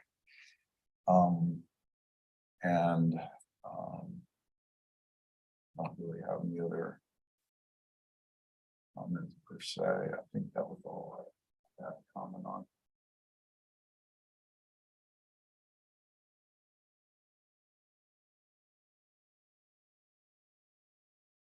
It's a great house. And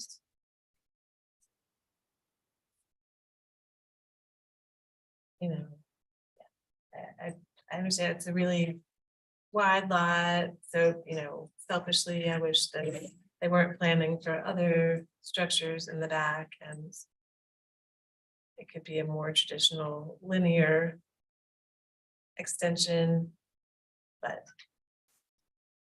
I feel like there's some room for deviation from the, like you said, get narrower and narrower and shorter and shorter.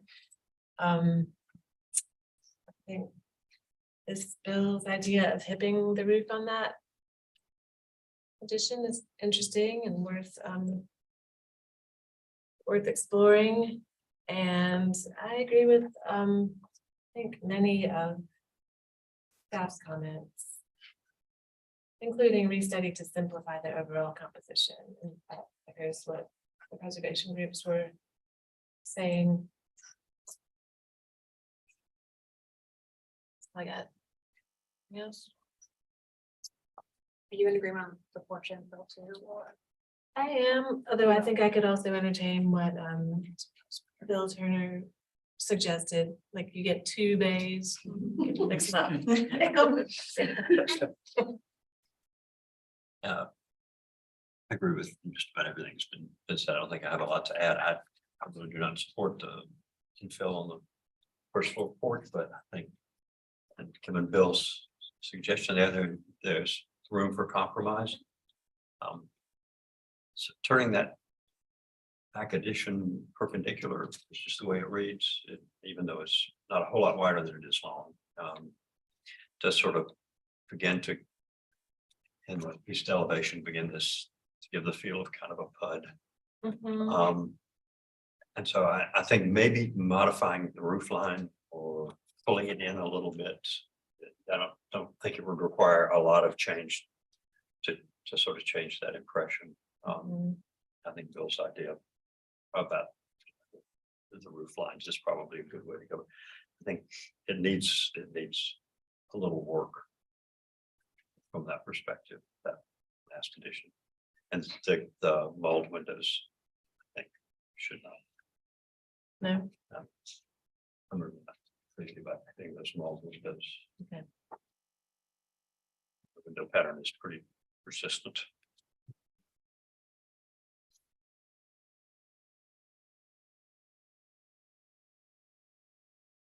I was looking at the shutter comment.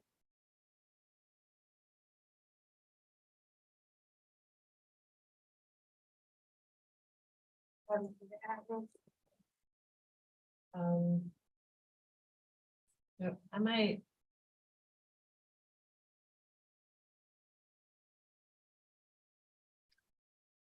That recommendation of restudy, does that imply anything like deferral or it's just doesn't really? Oh, think- hers, I think look it's at a the screen. deferral says restudy. different. Oh, the screen's different. Oh, Yeah. Okay. Okay, so I'll make a motion for deferral. For restudy. With. Staff conditions. And 2 board. Comments. Sorry, 3. 1 is potentially enclose 1 bay at each level. Piazza. 2 is eliminate mold windows. I think that's enough.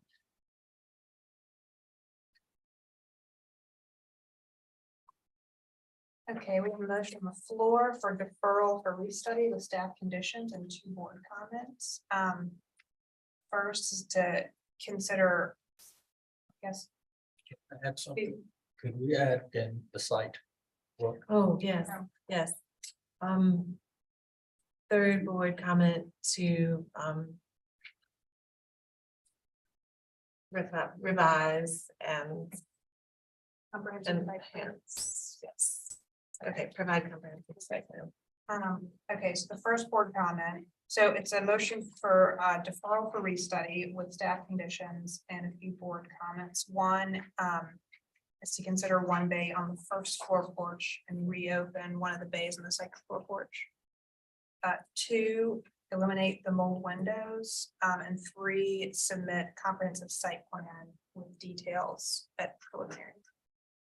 Would you like to see, again, that's maybe gonna come back at conceptual, right? Is that sort of what we're doing? Yeah, I'd like to see more. Oh, wait, Guided conceptual. you're right. Just Take out my preliminary. Yeah, I'm sure. Okay, do we have a second to Julia's motion? I'll say. The motion to a vote, Fillmore, Yeah, in favor. Bill Huey, Yeah, in favor. Julia, In favor? Bill Turner. Yeah, in favor. Chair votes the majority and the motion passes unanimously. Okay, 1 more. Julie. Agenda item 11, 112 Smith Street. Frankie, to give us an introductory overview of the project, please.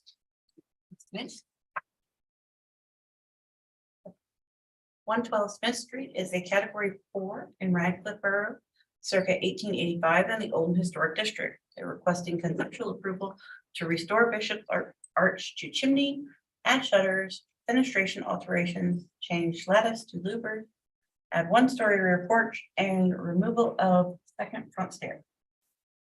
This is the property's location on Smith Street. Some existing site photos.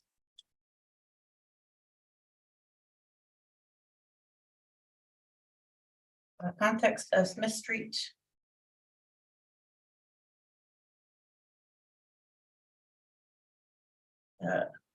Historic photo from the architectural inventory. And sandboard map showing the history of the property. And I will turn it back over to Julie. You're almost done with me. Julie O'Connor, designer on the project. Can you go back to that survey?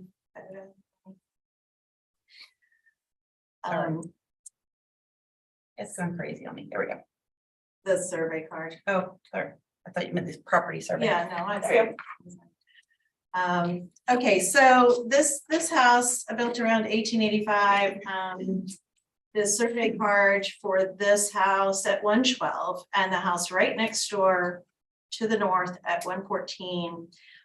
Both say that these are identical houses. And it's really kind of quite fascinating. What I thought was really interesting about this photo here is from 1985 is that that Bishop Arch is gone even then, which is crazy. And this house was raised up after Hugo. Okay, unfortunately not raised to the level of flood for today, but anyway, that's another problem that we'll deal with. So the challenge for us, and can you go to the front elevation now, please? Challenge for us is that what maybe made a little bit of sense back when it was down on the ground, now that it's raised up, we have these two stairs going down to the street, which are really unusual looking from a streetscape perspective. This house is a duplex. We are reducing it to a single family house. This house, as I indicated on both the 112 Smith Street survey card and the 114 says it is identical to the house next door. The house next door does not have a piazza screen. And in every other way, they are absolutely the same. And so we are asking for the removal of the piazza screen, the removal of the stairs on this. And I've been speaking with the Preservation Society and Historic Charleston, and Anna Catherine came back to me today to say that they feel like we're right, that the piazza screen can be removed. We'd also like to add shutters, can you go to the next slide, please? Also in the survey card, it indicated that there were French doors onto the piazza, and you can see that at some point, one of those French doors was removed for that duplex front door, basically. So we're putting those back. And then the other change is the one-story porch, which interestingly also shows up on Sanborn back in the day. And this one's a little bit bigger. We're also going to remove the store-bought sheet lattice and do nice louvers and underscore the Bishop's Arch to match the house next door. Any questions for the applicant? You do feel like this was originally built as a single. I do. That's Yeah. what- Yeah. Yeah. That was my question too. Yeah, and actually, there's a picture that Linda sent me from the 1973 inventory that has another sort of little opening on the side to get into the piazza, which I think was, an effort to access the first floor porch. Right now, when you walk in, I think if you go to, can you go to the first floor plan? Right now, when you walk in the front door to the interior stairs, there's a wall there. And that's how they turned it into a duplex. So the access to the first floor was through the piazza, and the access to the second floor is directly in the front door and up the stairs. This was probably a house that had a third parlor where that downstairs kitchen and bathroom closets and all that.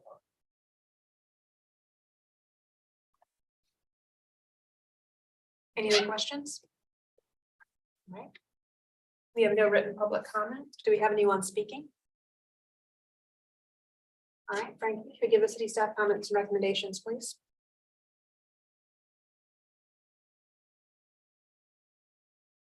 Okay, we had observations about the rear addition that will be minimally visible, and the window alterations on the north elevation are also minimally visible. Staff had some suggestions, maybe rather than completely removing the second door, other openings could be explored. Time we were thinking that the piazza screen was original. Let me see. I'll read it anyway. Other remedies could be explored to indicate this is now a single unit, such as eliminating stairs, but keeping door openings and hood, or adding a door to enclose the opening. We did have a condition to revise the louvers beneath the house to be vertical as per BAR guidelines. Which recommends against beachy style horizontal slats or stock lattice. I remember that being recited. I think that one was supposed to be conditional approval or So the staff recommendations, conceptual approval. conceptual approval with staff comments, I think, sorry. Okay, I believe I copied and pasted the wrong one. I'm so sorry. Julie, did you want to respond to or clarify anything raised in the city staff comments? Yes, obviously, we talked about number one, and then number two, I would like to go with a, sort of an angled slat or an angled louver, versus a vertical, but I can be convinced. Oh, we were just opposed to horizontal, that was, because that's specifically in the guidelines, is the horizontal. We're not opposed to, or staff is not opposed to diagonal. Oh, no, I meant, I actually meant like a, Louvers, like a louver. Okay. Is that in the not guidelines? flat. Or are you just talking the horizontal flat The slat? guidelines say horizontal slat, so I'll leave that up to the board. Either way. Thank you. All right, public comment. The applicant's presentation is now closed. We move into board discussion and vote. I think it's good. If it had been a duplex originally, I would get a little sad, but I don't. I believe that it was originally a single house, and I think done well, wooden louvers would be very handsome on that south side. Yeah, it was like from its sort of fundamental composition, it was a side hall type house and that piazza. It was accessed later, I'm pretty sure, for duplex purposes. And I agree with the essentially use of a nicer, more enhanced. I think slats are just the flat, applied to a subframe versus a frame louvered composition, which is a little bit nicer and more expensive. So all in all, yeah, I do agree. And just one more very quick comment to the applicant. Thank you for, and even though your last three didn't necessarily all go your way, thank you for the clarity of your drawings. They are clear, what you're proposing. You laid them out and formatted them well. You detailed them well, and the graphics all do jive. So I wanted to thank you for that. Bill? Sure. I'm gonna make a point of doing that. I think I said that the last meeting. Well-composed drawings. That's what we're looking for. Your sandboard maps are a little microscopic, but But she had a lot of them. I have so many sandboards. Sorry. Makes our process a lot Yeah, easier. With totally agree. well-composed drawings and detailed drawings makes our process a lot easier. I don't really have anything to add. It's that if it was not originally a duplex, clearly that's an odd configuration and trying somehow to preserve that without it being an entry, I think would be even stranger than what's there now. Yeah. So I think I'm fine with removing piazzas. I agree with all the comments made. Sometimes you preserve the evolution of a building. In this case, it's wiser to go back to the original thing.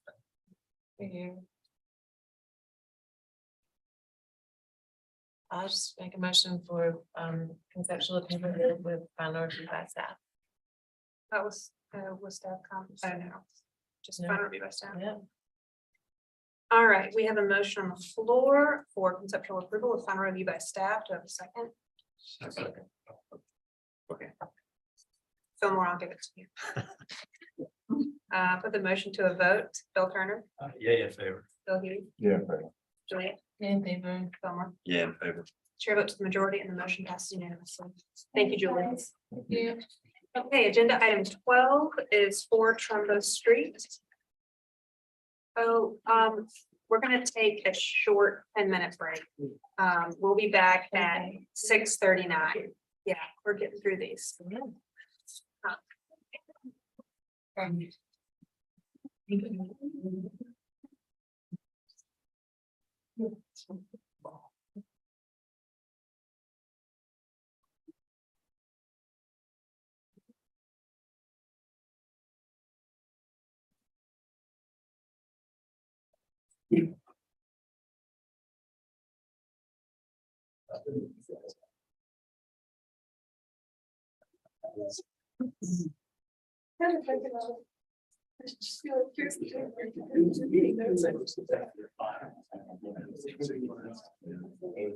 just thinking every time they have this something between their taste and their.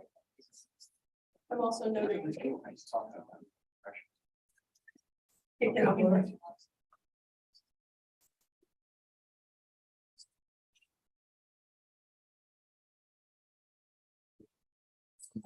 Lambrook. It is. Oh, we're for the different partners.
They raise it.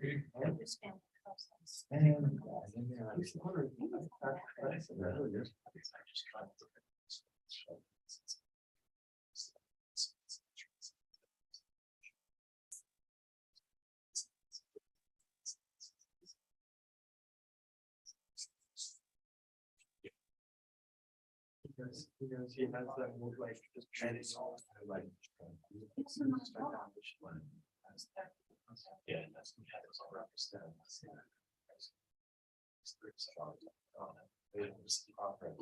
On their street. Two, so that's over the gates. And that's on the other side of 1350. Okay, so they're running it. The landlord to. Yeah.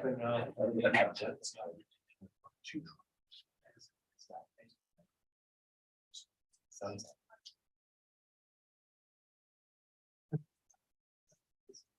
Gonna have them by the. I mean, you know, friends with the guy that, you know, always, you know, plays in like, he's like Japanese. Yeah, but like, but Crowley is the guy that runs it, and like. They don't own that place, they don't own it, and it's been cheap, this is also.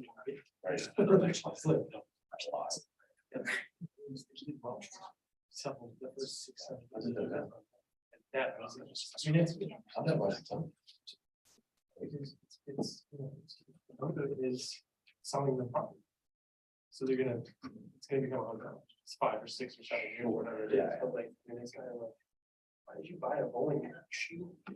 $4 million of bowling alley. That really.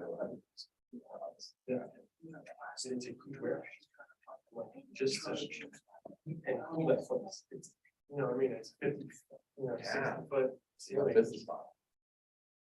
So they have, they have like a good Halloween party every year. I'm like, dude. I just don't understand people that like put that kind of money into. Right. They're gonna be. It's not the highest, it's not the highest stuff. So right now, the only. Really.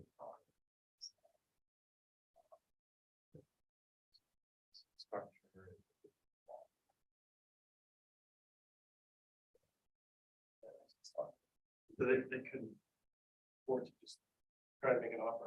Well, they've been making off. So like, it's the $550 million dollars. Yeah, it's like the blues thing. Yeah, right. That's kind of the best investment. Real estate. I think so. I'm just like, man, I can't really see what it looks like in 20 years because so much has to change. Like when I went to Savannah like 4 months ago, the main street in Savannah is like, it's, you know what I mean? It's like, it's paved out, like, I was just telling Tiff, like, okay, so like, we went here, right? So, like, this is our main street, so huge sidewalk, beautiful street lights, benches, landscaping, patio, the outdoor lights, all of them now. We don't have, every time I walk down King Street, you have a woman in a stroller, she doesn't have room on the sidewalk, does she get off to the street, there's cars going, I'm like, this is a recipe for. Right, I get about riding bicycles. Yeah, I mean. For a while there, I tried to move into my office.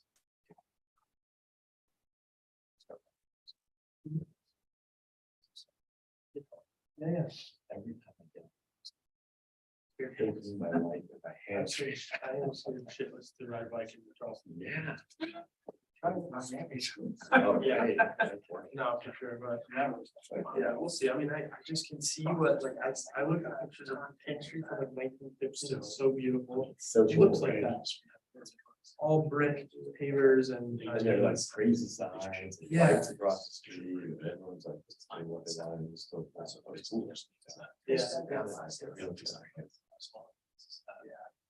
I understand, like, it would be a big challenge if you like supposedly close off. Like access to the garbage trucks and for deliveries and stuff like that, but maybe they just have to make it like windows of time like that, like, okay, Yeah. 6 AM to 9 AM, like, this is what you're doing, and like. Well, Should be you got pedestrian, that'd be amazing. Second Sunday. It should just be every Sunday. Yeah, Like, why is it right. like, why is it second Sunday? Right. I almost looking like, no, no, I'm the second. All Sunday. of it, yeah. I mean, it's friendly. Single. Really? He went. It's grassroots, maybe they Grassroots. Grassroots. Sport. Didn't get it, yeah.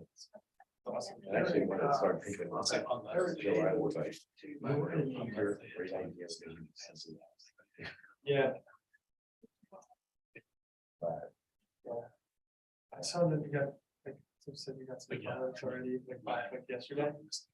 Is this fact, is that right? oh, that was from the school. Okay. We didn't seem like. Yeah.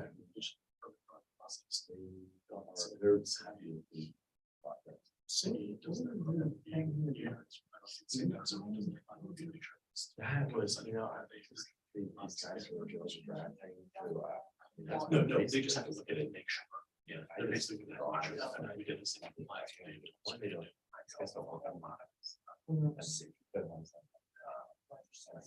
I just kind of saw it. The argument was office. The problem was that these guys, they put it in the drawing. It's funny. And I basically had to do they had D's and there's no explanation. So I just took it out like they were. You can spend the same exact project. Yeah. Same that- project. I mean, point out, look how that just everybody's confused. Right. So I just took it out. It's because there's So much. It's not like, you spend. I mean, that's great. They'll look at some of the They should. prior reviews and see, it's. Should. Yeah. Yeah. They've got the horse.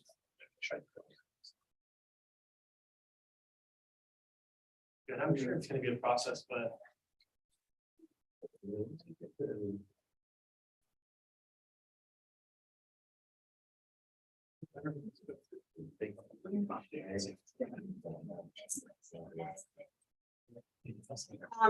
in the interest of education, we've got some students here that we're gonna ask a couple of questions. If y'all go ahead, but just be mindful of time. Yes, I don't intend to be distracted at all. A couple of minutes. I really have one major question. We share that question. We both go to the American College of Building Arts. We're studying preservation. We're here to take notes on the procedure and how this all flies. I did have a question about the property on number 6 on 8 King Street. Y'all had brought up a recommendation to lower the roof. And based on the drawings, I mean, everything seemed like it kind of matched in elevation. So I'm just kind of curious, is it a matter of you don't want it to look exactly like it was part of the house as built? There's actually a preservation policy on differentiating. I'll let the other folks on the board. We're say getting into that a but- little bit. I kind of figured that Yeah. might have something. Yeah, it was keyed off of staff comment and suggestion, and it was a matter of differentiating. That's why I kind of enhanced that comment with potentially lowering that pit, and then when it engaged the piazza roof, actually lowered below the engagement point of the piazza roof as well. So it's an obvious addition onto the back. That's sort of the reason, but it did make sense where the applicant was proposing to put it as a sequential addition to the house. Sure. So in order to differentiate it better, to just lower it down below, so it's eave to eave. And it's going to be a matter of inches in that scenario, but it's an eave to eave scenario. So it didn't look like more of an extension, I guess. It was obvious that it was done at a different point. Okay, so that's what you want to see, is you want to see that it's a successfully pulled off addition that matches the style of the house, but you don't want it to straight up connect to the lines to make it look as if that was. Some applications do, but in that instance, that was a pretty easy do for them. The other thing you'll see probably mentions a lot of hyphenation and things like that. We do like to encourage that as well. So know where the old stops, there's a hyphen and the new starts. That's always encouraged as well.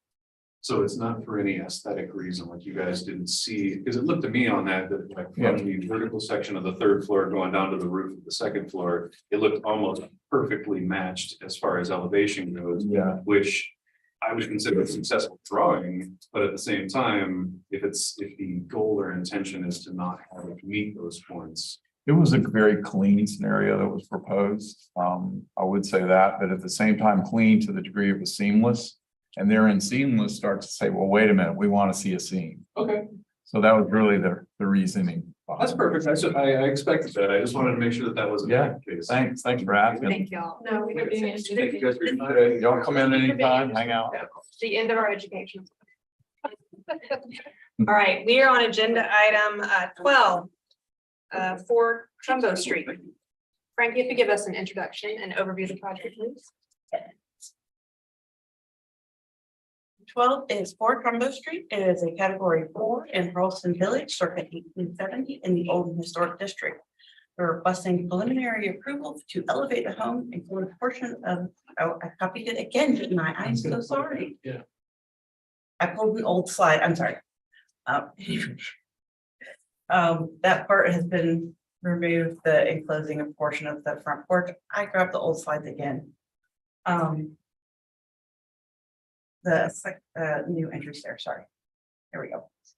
This is the property's location on Trumbo Street. Existing site photos. Context of Trumbo. And the sandboard map showing the history of the property. And I will try to keep. Julie O'Connor. I'm Jeremy Kuska, on behalf of Erica and Charleston Missile. As Frankie pointed out, this is our application for a preliminary approval after receiving conceptual approval. With conceptual approval, we had a handful of staff comments which were included in the approval by the board. And we worked diligently to address and resolve those. I feel that we were able to successfully resolve almost all of them, and then there was one point that we studied and want to bring up for conversation. The house. That clicker has not worked all night. I'm just kidding. Happy to fix it for you. Thank you. One of the comments that was brought up was with regard to the foundation. And we had shown the foundation walls in the previous submittal as stucco, as smooth stucco that had no delineation. And there was, we had stucco columns in the front of the house as well. So we've modified the approach to the foundation to be smooth stucco, but with control joints as recommended by the board. We've provided control joints on the infill between the columns for the pilasters. Pilasters only exist down the sides instead of at the front. And at the front, removed the flood vents as directed, and also created recessed pockets for our faux shutter situation to recess back into. So we no longer have surface applied shutters. They are now set into the stucco wall. The stucco has horizontal joints between the pilasters, and the pilasters only run down the east and west facade of the building, as all of our conversation in our previous meeting. We had a conversation about the windows and specifically how we were removing windows from, as you'll see on the upper right, we're removing windows from the enclosed portion of the piazza on the first floor that's existing. And we previously were not including any windows on that area or in the newly enclosed space above it. Per staff and board comments recommending to add windows back into the project we did. We added a single window on both the first and second floor. We slid them more to the front of that portion. It was both driven by interior program requirements, but also I'll flip to the perspective views, but also just so it's a little bit more visible from the street. Seemed like if it was in the center or toward the back, it doesn't have quite as much of a a draw. So if we were gonna have windows there, it made more sense to slide to the front. And again, it also worked successfully from an interior program standpoint. We had a big conversation as well about the roof and how to tie the existing turn metal roof to the new roof that we were including over our second floor addition. It had been recommended by, I think, Bill Turner, I think you had mentioned it, the idea of dropping the roof over the new area to make it lower, keeping the turn metal roof, and then creating a transition point. So we're proposing to do an EPDM roof that's flat, just a 1/4 inch pitch that allows the existing turn metal roof to end, to terminate. We can run our EPDM behind it, flash from below, and then get a smooth transition without modifying the existing turn metal roof in any way, aside from removing the existing gutter that's there. In doing so, we raised the parapet wall to enclose it and continued the cornice all the way around that upper level of the roof. Provided 2 downspouts with scuppers. The scuppers would go through the cornice. There would basically be outlets integrated into the cornice that tie into the scupper boxes, and then the leaders come down the house to get the water off of that portion of the roof. The existing piazza roof remains. All of the materials that are proposed, and I know that as part of preliminary discussing materials and light fixtures, all of the materials that we're proposing are matching the existing that are already there. We're just extending, keying from that. The only new material in the entire project would be the stucco at ground level. We would propose to maintain the existing lighting condition. Again, we're just basically taking the house that's there, lifting it up, adding the stucco around the base with the scoring lines, and then infilling the area above the enclosed portion of the piazza on the rear. The one conversation that had been brought up previously about how to address the area where the piazza roof meets the front of the house. And it was proposed to study it as a piazza screen, having the piazza screen extend above the roof. And we did study that. Oh, Frank put it up, there it is. So we did study that. And we looked at it a few different ways. We all went around the Lower Peninsula looking for examples, trying to find something to use as a good precedent. We were unsuccessful in finding something that was a kind of a good comparison to what what we understood the proposal to be. But in studying it and looking at it and looking at this concept of having the piazza screen covering the piazza roof, it just felt a lot heavier. It felt like from the street, it was going to be a little bit more imposing. It also felt like from their own porch or from the piazza, as they're walking out their door onto the piazza to walk down the new stairs to the street, it's restricting some of that view as well. And it felt almost, we all kind of agreed that going back to our initial submittal of where we were trying to enclose some of the piazza space, and it was turned down for, a few different reasons, but like this almost winked back at that. And that, would probably be more successful to go back to what we had proposed in our previous submittal of doing more of a pediment style, rake detail on the edge of that, the piazza roof, which ties it into to Trumbull Street.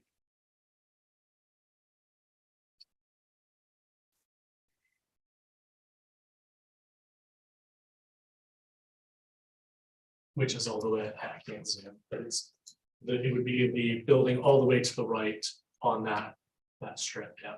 So it's done as a second floor piazza roof there, but it has a pediment roof detail with a rake, and we were just basically proposing to replicate that, thinking that it would feel from the experience of the user on the sidewalk as well as from my clients and using their house, it would be a little bit more open, a little less imposing on the street, and we thought it would be just more successful resolution.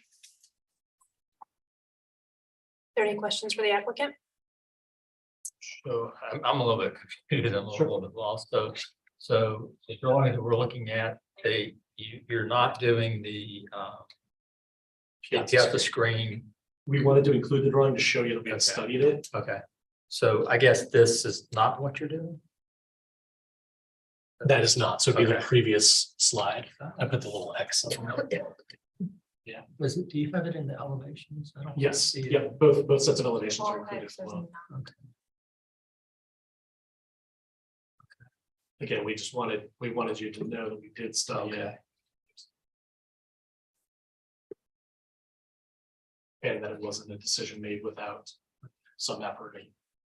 If I'm not Study. Okay. It's up on the.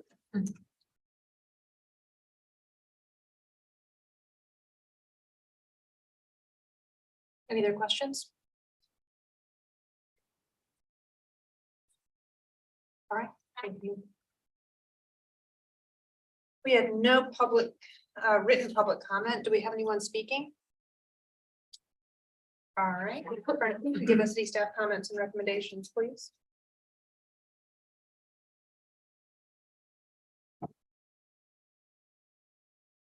I think we were also confused as to which drawing we were looking at. Our observation was that the previous comments had been addressed. And we were recommending preliminary approval and final review by staff of permit documents. Thank you, Frankie. Did you want to respond to anything in the city staff comments and recommendations? No, I think, again, just to clarify, we had included both versions. It was the one, I think I put rejected as part of the description on the sheet for the ones that we weren't doing, which is the piazza screen. So the one that we were proposing is the triangular pediment rake detail as opposed to the extended piazza screen with the front window. Thank you. All right, public comment and the applicant's presentation is now closed. We'll move into board discussion and a vote. I'm just gonna say I really appreciate the evolution of this, and I know it's been quite a process. But I appreciate the applicant's willingness to listen and make adjustments as recommended. I don't think I was here for the most recent review, but I actually do like the notion of the piazza screen, and that I think there's a way to make that work. I'd be interested in seeing that rather than what looks like a sort of modern, triangular situation that it just doesn't work for me as is. And I don't think, two Trumbo is a model to follow.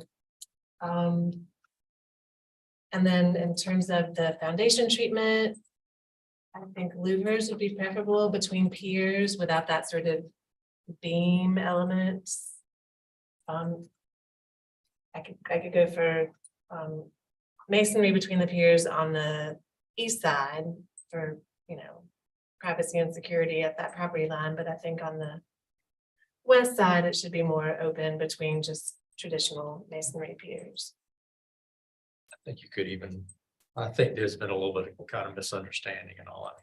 I think what was meant was to eliminate the piers on all sides except for underneath the piazza columns, which is, I think that's what you would normally see. I think maybe some of that got lost in the translation.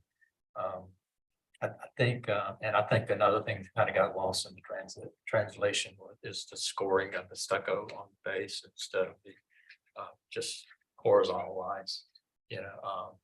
Oftentimes with these raised basement houses, which just kind of reads as a raised basement house now, the stucco was scored to sort of mimic stone. And it needs to be scored more than, it's kind of a fine score line, and of course it's bigger than like a CMU block, because you don't really like CMU, but that was kind of the idea behind that, since you were proposing to go from the brick back to a stucco.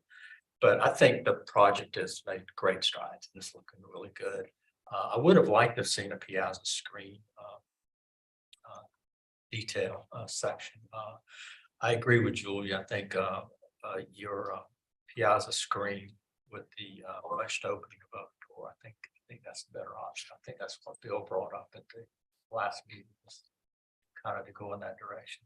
I think you could possibly lose those shutters. They're a little crowded. I don't think you need those. But I mean, overall, I think it's looking much better. It's a great. I think it's turned out to be a good example of how you can elevate a house, make it fit well.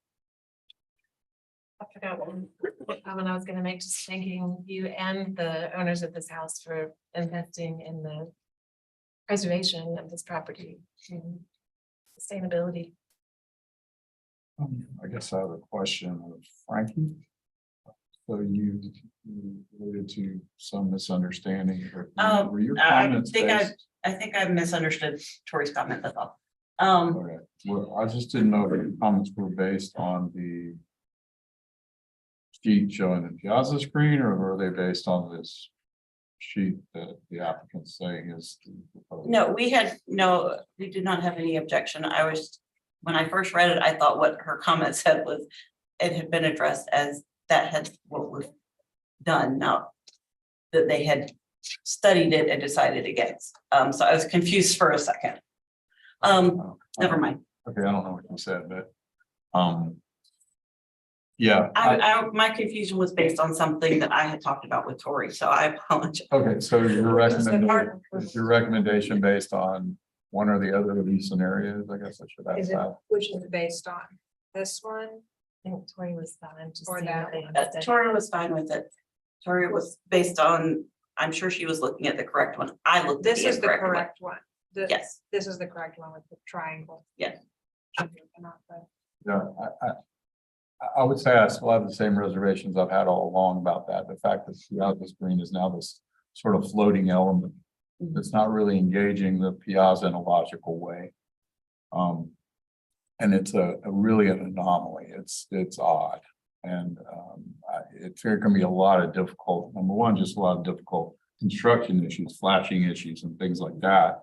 But also the oddity, it almost looks like it was a piazza screen there, sort of sitting there as a folly, and then a house got kind of built behind it or something like that, or it was just added on as a separate item in front of the piazza.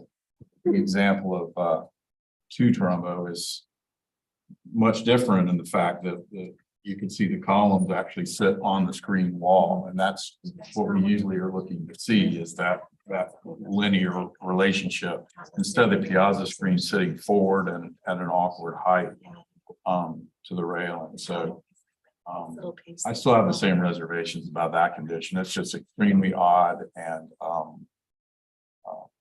I don't think aesthetically it's very correct. I appreciate the other points you addressed. I think those are good. But I do have major reservations about that piazza screen orientation. It's really odd. So Yeah, I think if you just went back to the version that you did to show us and that Right. you didn't favor, I think that's perfect. I think that's the way what Bill was speaking of at the last meeting. And like I said, if you wanted to get rid of those shutters on that piazza screen window, feel free. I think the shutters could go, and I think that maybe just the siding could go all the way up to that panel, which doesn't really have a nice transition. Right, that On panel, the side yeah, of the wall. yeah, I agree. It would just clean that entire thing up, and it would be more in keeping with what is done. So. And Julia had mentioned a comment about that sort of a beam below a beam on underneath the piazza. If that could go, and then the expressed columns could go up and engage that, the wooden band would be more traditional of how it would have been done in the beginning. So I think we're really down to the piazza screen and the foundation. And that kind of the screen's already done. I mean, in its earlier version. Is this something that we would entertain in approval? I think so. By staff? Yeah, I was prepared to approve this one that I'm now finding out is the one they don't want. Me too. Make it a condition. Yeah, and that way they can move forward Yeah. with staff Yeah. approval, since we're down to one, and they're the one that the board likes is actually in the plans. But to your point, Bill, the shutters could be removed, see maybe in the window size for some. Yes, even the window size could go a little smaller. That siding could go all the way up definitely, but yeah, I was prepared to. And that's what that was my misunderstanding to that. You want The to whole, try to do it anyway? figure out how to do it.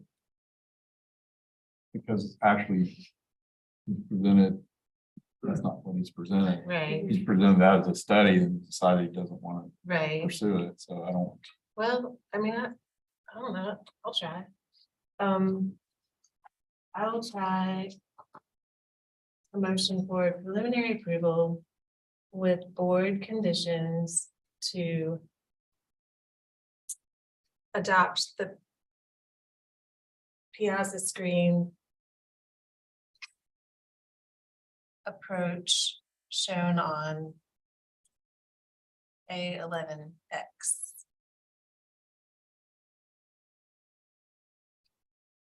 And Wanna make sure he's on it. yeah, I think it should be simplified and refined based on board comments, but I don't know if I need to. Oh, I'll try to put that in there. Just one board comment? No, we're gonna, and to restudy the foundation treatment. To eliminate masonry beam between piers No, and no. We'll say that was something that I brought up. Needed a header, because before it was just piers that went all the way up to the band board. And the comment was it the beachy thing and all that, oh, you know, a house on piers and stilts. oh, Those wow. terms were used. So made the comment that if it looked like more there were openings in a wall, Huh. then it would take away that stilt. That was a comment that was made previously. I believe staff made it about stilt effect. Beachy effect. Well, I think he did if address that point. there were no express piers anywhere except for the piazza, we would really just be talking about 4 or 5 of those piers with some sort of screening in between them. But I'm sorry that I wasn't here last time, so I agree with you, Julia. I think it's kind of an oddity to have this kind of like a beam on top of a beam. And the rest of the walls, all the other walls, you know, eliminate pilasters, just flat stucco. Yeah. Like you said, just underneath the. So reset the foundation treatment. eliminate, I'm gonna try it, let's see how it works. Eliminate the beam between. Eliminate masonry beam between piers. And eliminate express piers. Except for under the piazza. You want to address the scoring? Restudy screening between those piers.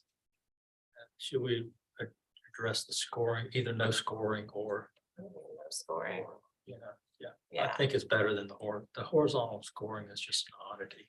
right. So that would be Just redistricting about the scoring. Like normal scoring.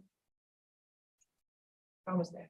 I mean, I don't know if I mean, I don't know if I feel, no slide on Trumbo Street. My wife's aunt lived there forever. I love Trumbo Street, All score worthy. but scoring, appears to be more of a So, high style. yeah, let's eliminate that. Just go without the scoring. No control joints, please, sorry.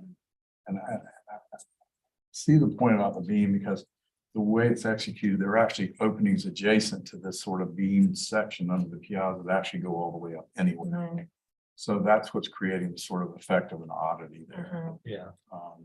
Okay, so compositionally. Yeah. If the desire is to have this sort of one, I don't know what this one opening is, pretty large size opening, probably for access for maybe yard things and all, and then one door, appears to be a door. I guess that beam would go away.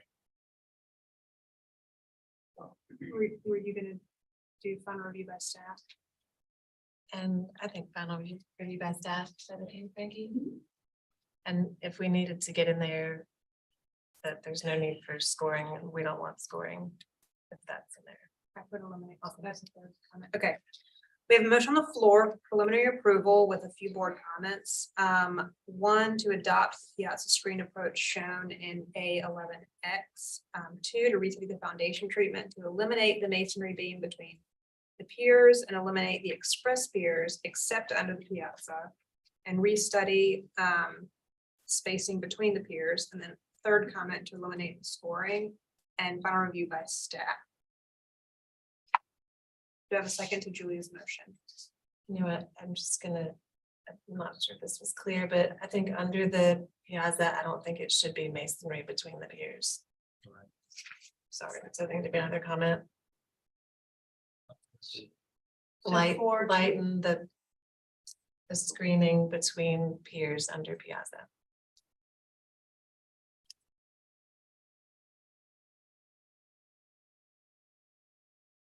Bit up to staff as how to do that. Okay, Just so for then a clarification. fourth board comment Design like amended that. to lighten the screening between the piers under the Tradition. piazza. Thank you. Do I have a second to Julia's motion? I'll second. Thank you, Bill Turner. Put the motion to a vote. Fillmore, Yeah, in favor. Bill Huey, Yeah, in favor. Julia, Yay in favor. Bill Turner. Yeah, but Chair votes the majority and the motion passes unanimously. So you don't have to see it again. Congratulations. Okay, agenda item 13, 110 Bufane Street. Frankie, you'll give us an introduction and overview of the project, please. 110 Bufane is a February 201 in Charleston Village, circa 1838 in the Old Historic District. requesting conceptual approval for hardscape alterations and a new wooden gate. This is the property's location on Bufane Street. Existing site photos. This is now a map from 1852. Architecture inventory photos. And I will turn it over to the applicant. Zoom is gonna mess up now. Hello, my name is Crystal Shank, and I'm here on behalf of the owners, Ben and Kate Towell, and the applicant, Maples Landscapes. So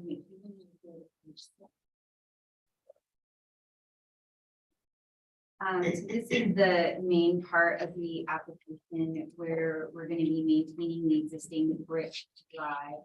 And then creating a park court to the side of it that connects to the piazza. This piazza does not have a railing on the first level, so it's very low to the ground. It's about 18 inches. And without a railing, we're trying to figure out how to buffer that edge with some landscaping as well as extending the steps on the side and with a low cheek wall on either side. And then similar to our neighbor, we would like to have a little privacy to the back of the property with a low brick knee wall and a 6-foot hedge that extends across with a gate at the end of the driveway that would be painted wood with a wrought iron arch.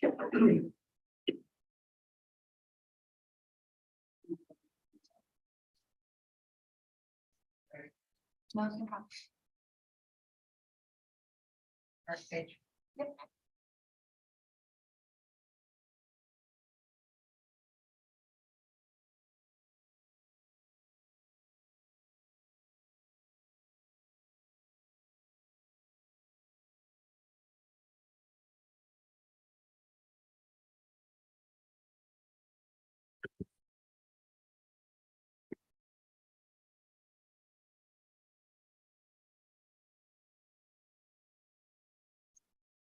So was that it? This is it for the landscaping drawings. There is the next page that shows the elevation with the step on the west elevation extending on either side of the front door, but still lining up with the columns.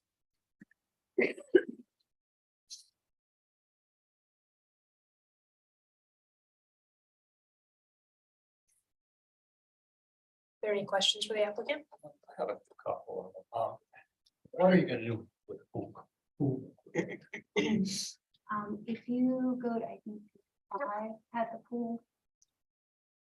Is that what the little enclosure was up against the side? The bottom left-hand corner of the Okay. plan. All right. Yep, Okay. it would be most likely a painted wood, almost look like a fence in Okay. Charleston green All right. color.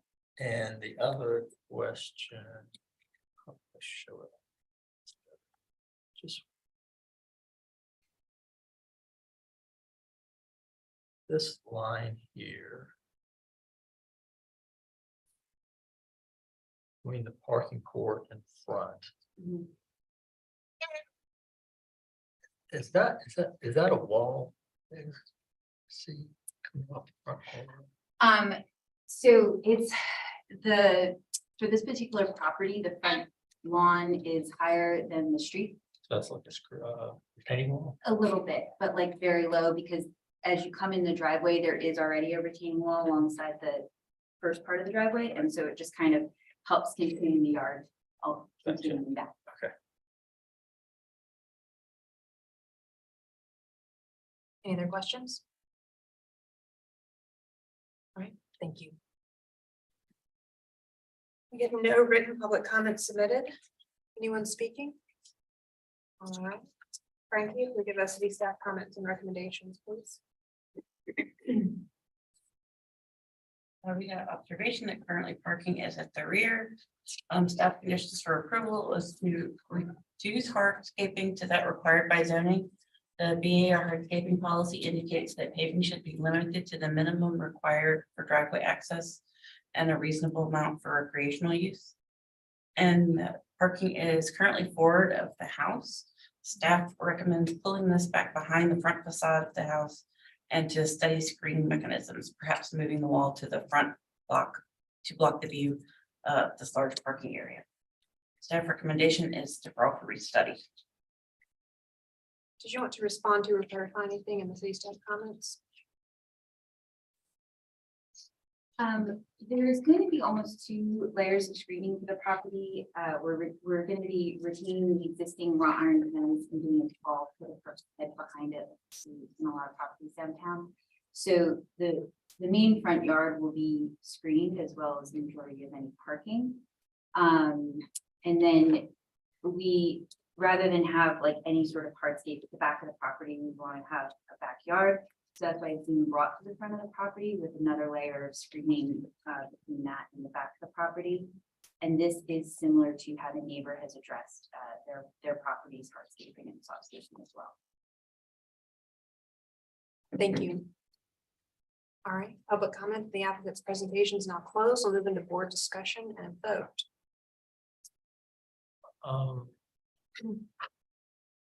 I do agree with staff about trying to push the parking a little bit further back. And then absent of a landscape plan, it does seem like the parking is very exposed to the street, but that could be resolved with the landscape. A little knee wall would be kind of nice, not a full height wall, but maybe a little knee wall. Screening the parking bay. It could be part of the same wall, the retaining wall, combine the two. I think the side steps are a little bit grand. I think I would reduce those down to just the bay in front of the door. But otherwise, I think it's a nice design. Of course, needing to be fleshed out, details, that sort of thing. A nice color, nice material palette too.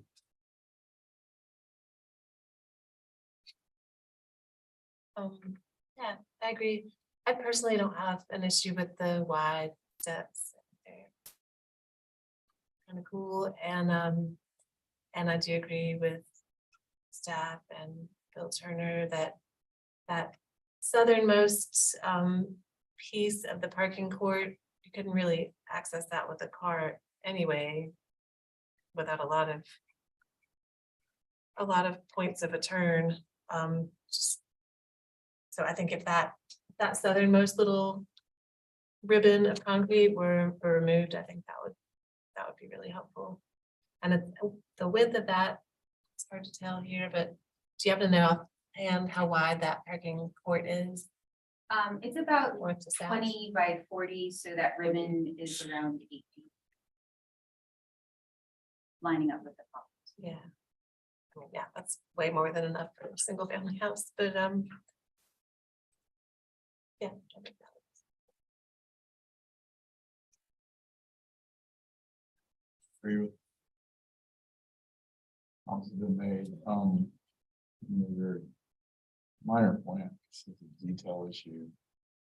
That little wrought iron archway, I can't tell what it is, it's just a line. It's drawn there, it doesn't look like there's a lot of substance to it, I don't know. What it is, it looks like if a fat pelican sat on it, it would bend or something. So if you had more, substance to it, I guess, and I don't know, that's the only thing that's just graphically throwing me off. I can't quite tell what's going on there, but I get it's a training device to train lines to. Maybe a little more detail on that particular item would be a good thing. That's all I have. Okay, so.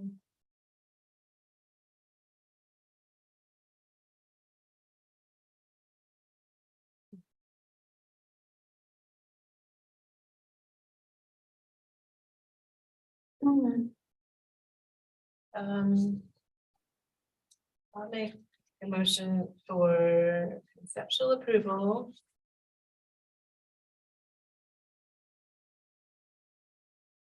With staff comment number 2.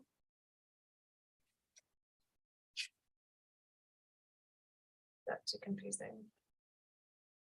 But scratch that, board condition to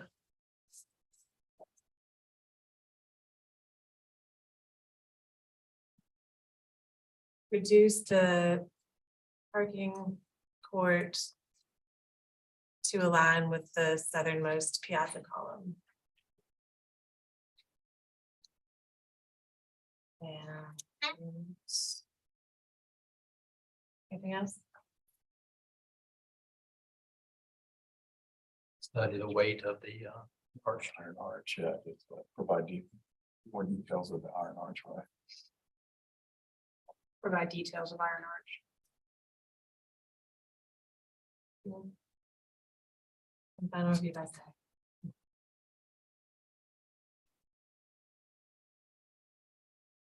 All right, we have a motion on the floor for conceptual approval with a couple board comments. One, to reduce the parking court to align with southernmost piazza column. And two, to provide details of the iron arch. And final review by staff. To have a second to Julia's motion. I'll second. Bill Turner.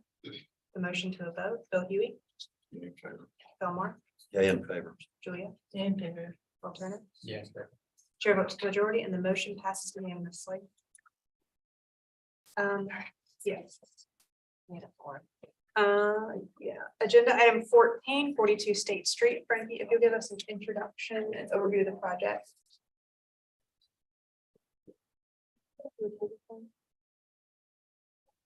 Linda, do you have the? Clear.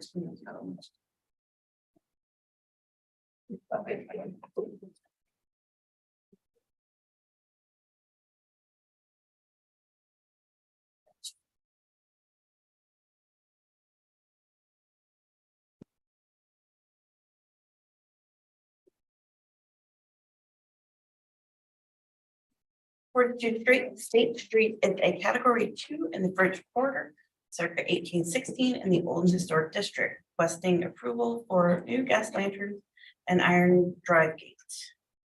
This is the property's location on State Street.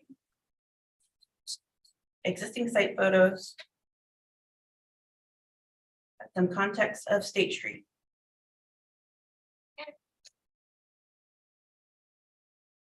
Sandboard map showing the history of the structure. And I will turn it over to the applicant once I know. My name is Haskin Allerton, and we've been working with the homeowners. Do a few things to the inside of the house, and they would like to have a light on the outside, and I guess they would also like a little privacy with the iron gate. And I guess that's all I have. Any questions for the applicant? That mounting of that lantern set. How is that set up? It'll come off of the house, and it'll have a yoke that holds it, and it'll kind of hang a little bit into the fence. Have clearance above the.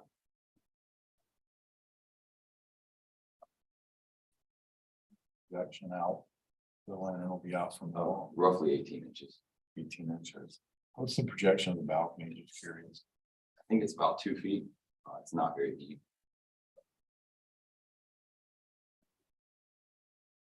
Any other questions? All right. Thank you. We had no written public comments. Anyone speaking? Nope. Frankie, if you'll give us city staff comments and recommendations, please. Somewhere. Okay, staff observations, proposed gate and lanterns are appropriate for the location, and our recommendation is final approval with staff to approve permit documents. Thank you, Frankie. Mr. Howerton, did you want to respond to or clarify anything? All right. Public comment in the applicant's presentation is now closed and move into board discussion and a vote. I think it's fine. Mike builds the gates, so that'll be great. I think it looks very nice. I said if Mike builds the gates, Mike Dubois, Oh, yeah. that'd be great. Fillmore, were you going to make a motion? Motion for final approval. Staff permit documents. Fillmore. Do I have a second to Fillmore's motion? No second. Thank you, Bill Turner. The motion to a vote. Bill Huey, Yeah, in favor. Fillmore, Yeah, in favor. Bill Turner. Yeah, in favor. Chair votes the majority and the motion passes unanimously. Thank you.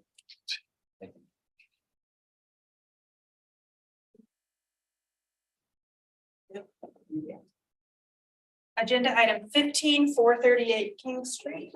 Frank, can you give us an introduction, overview of the project, please?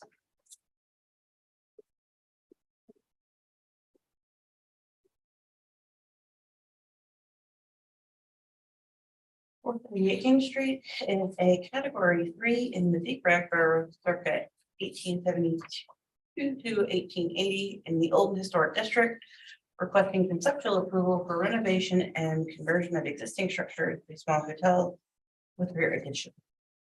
This is the property location on King Street. Some existing site photos. View from John Street. Architecture inventory. Context of King Street.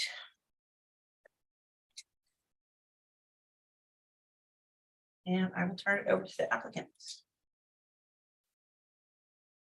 You. Neil Stevens. Representing the Premier.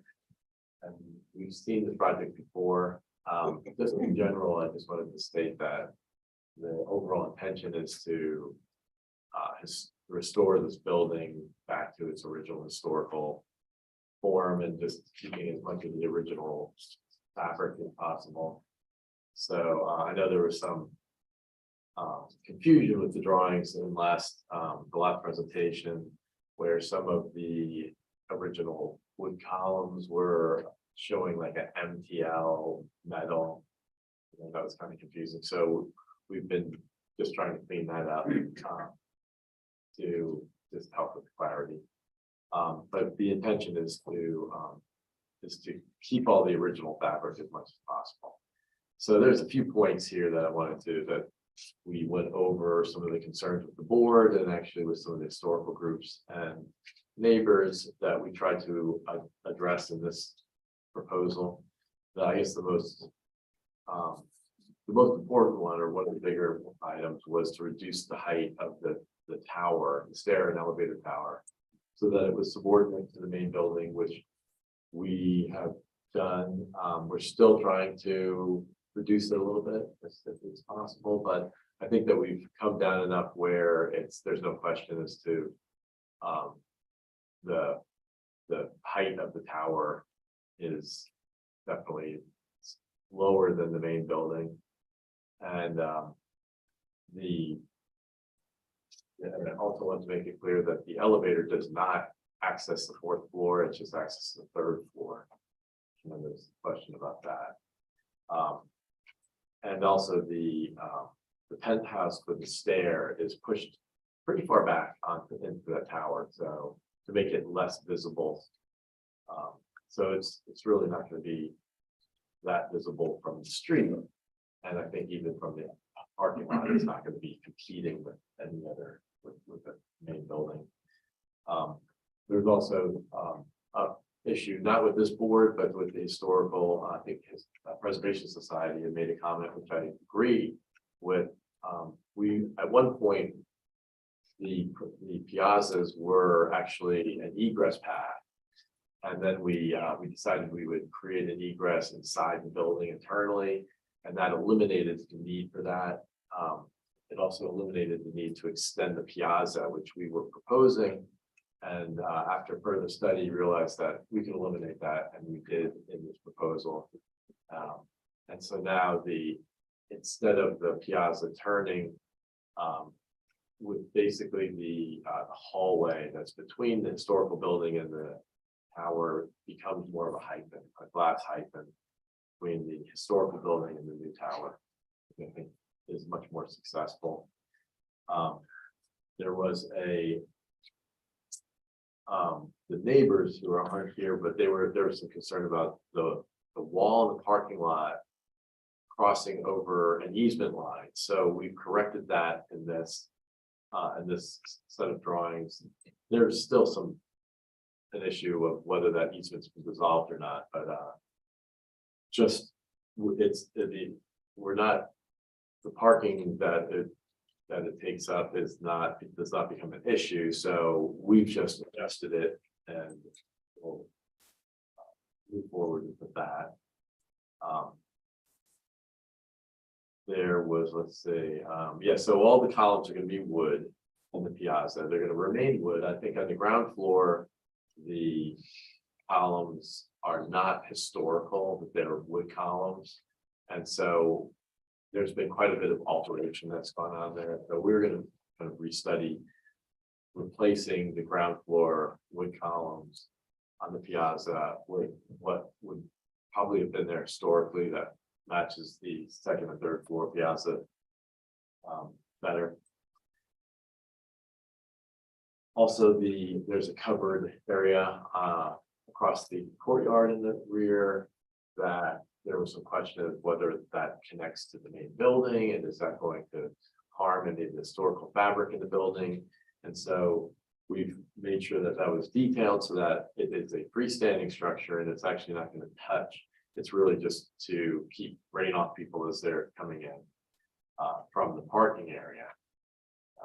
And then there was also some confusion and with the drawing that it looked like that perhaps that the second floor transom and the rear elevation might have been altered, but just as a note that is not the case. We're not altering really at any of the historical fabric on the exterior of the building, and really on the inside of the building, we're trying to keep as much of the historical fabric as we can also. And I think that's pretty much all of the points that were, I think, the issues. Does anyone, you don't have any other questions? Other issues that I may not have covered? The height, the glass hyphen that you're talking about. So it's looking at your floor plans. Looks like it's inset. Correct. Yes. But when you get down to the first floor, is it inset there too? Because it doesn't look like it's inset there. It's not inset much. It is a little bit. I would like to see it more inset. We're still kind of pushing and pulling that elevator around, see if we can make some room. Yeah, For the stair. I would like to see it. it'd be nice if it were continuous to the ground. I agree. And you're showing the landscape plan, site plan, yeah, it needs vast amount of work. I assume you'll be addressing that at preliminary. Yeah. I guess you've got a landscape architect on. in Yeah. mind. Okay. There's, let's see, 1, 2, 3, 4, about 5, 6 trees outside of your parking court. Are those existing or they're just there graphically? They're graphically. Okay. There are a few trees in the parking lot, but there's nothing that, they're all kind of on the perimeter. I think that's all I've got.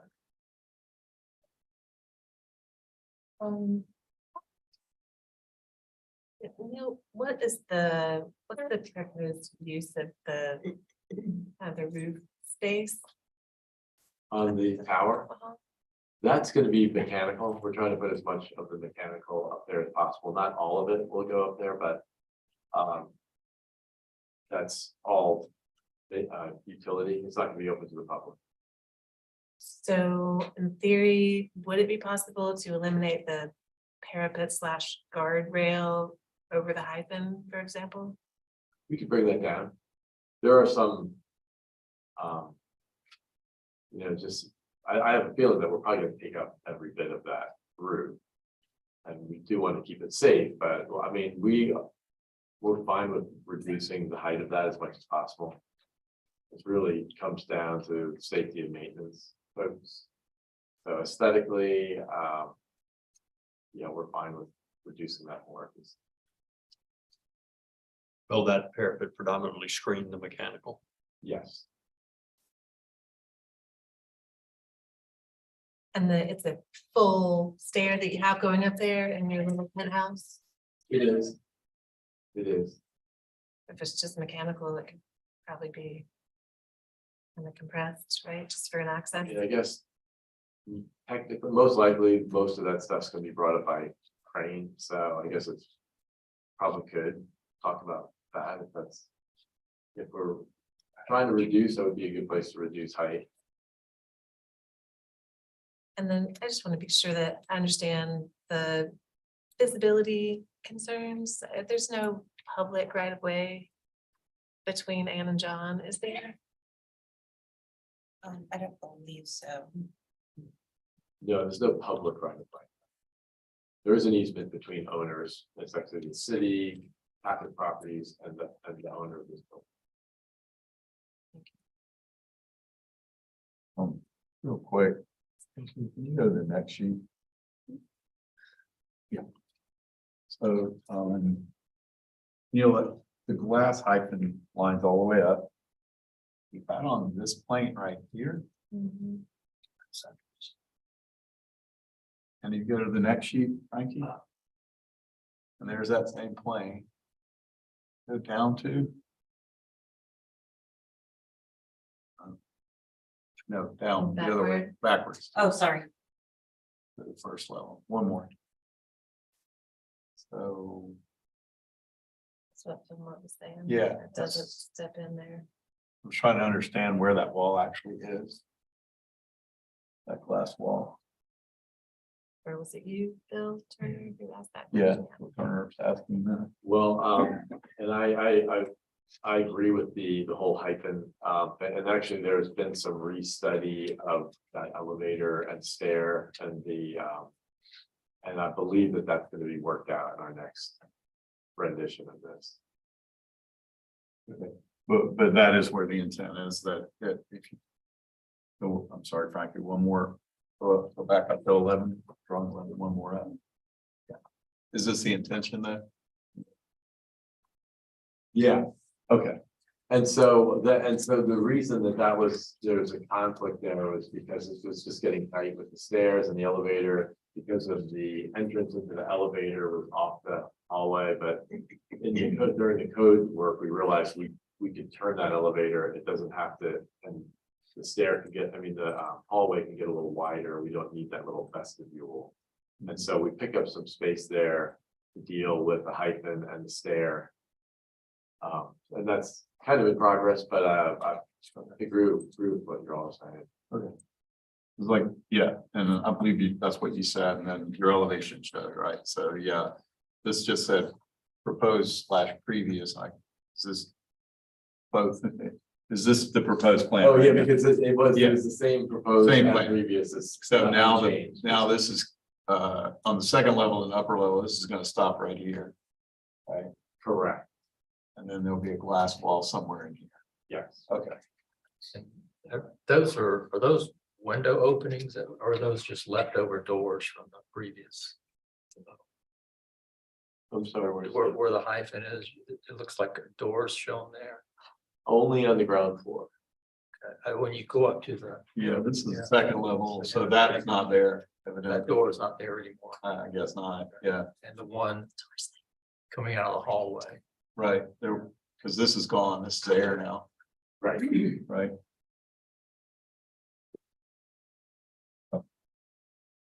Any other questions?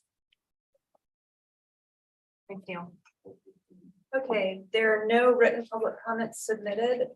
There are, staff made an mistake. I did not get this sent out, with the rest of the comments, though it was submitted in time. The Preservation Society had a written comment. The Preservation Society appreciates the applicant reaching out to us on this project. At the previous review, we underscored the importance of preserving this building's intact piazza footprint, and we are pleased to see this character-defining feature proposed to remain in its original form. We are also glad to see the height of the stair overrun reduced. However, we continue to ask the addition be further recessed at the hyphen to be as differential and minimally visible as possible, and that the tall blank parapet be further reduced. Thank you for considering our position in this matter. All right. That's all the public comments. If you'll give us these staff comments and recommendations, please. Frankie.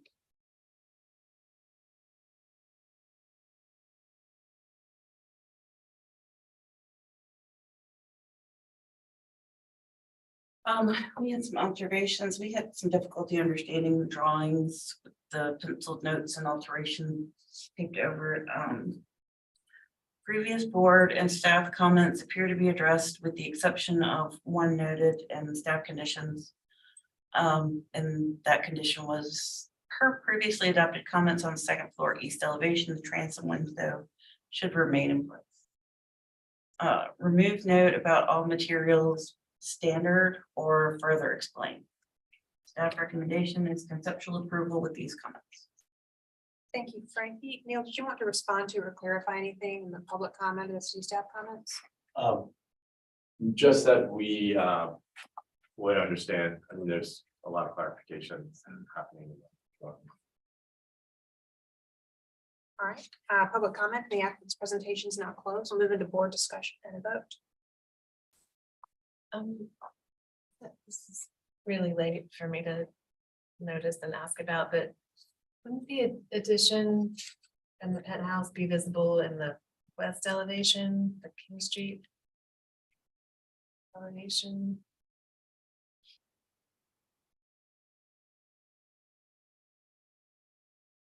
Just wondering if you've drawn that or if you know how that's gonna. Yeah, I mean, it's pretty tall. You mean, you'll be able to see it.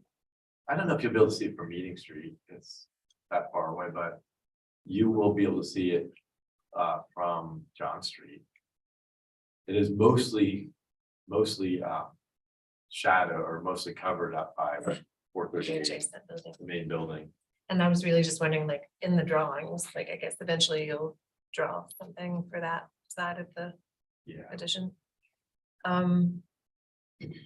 Okay, so I appreciate that roof cover has been detached from the historic fabric. I would agree with staff that the drawings are a little hard to follow. I think it's pretty important that if that glass hyphen is happening, that it should be in one single plane from top to bottom. And I think it would help the situation if there were not a parapet guardrail above that hyphen, if it steps down there. And I think it would be nice to reduce the mass of the penthouse, since it's really only needed for mechanical maintenance access.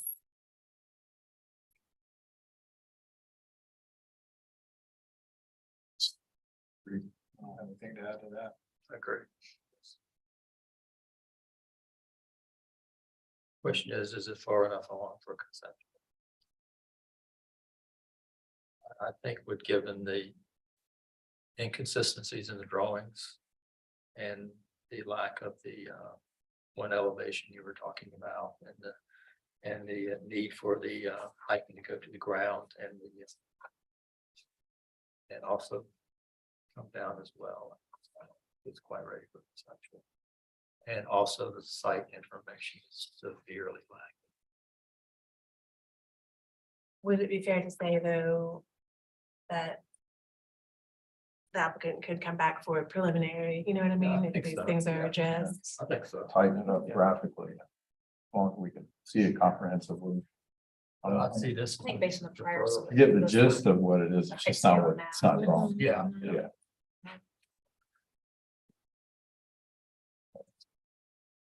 I do not agree with that. I think the drawings are incomplete and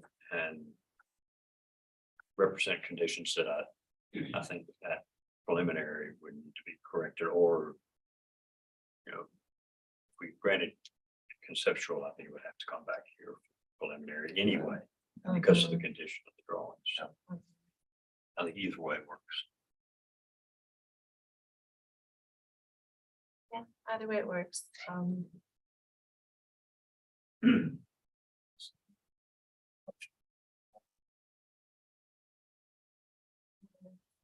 things I said before. Yeah. On the site plan.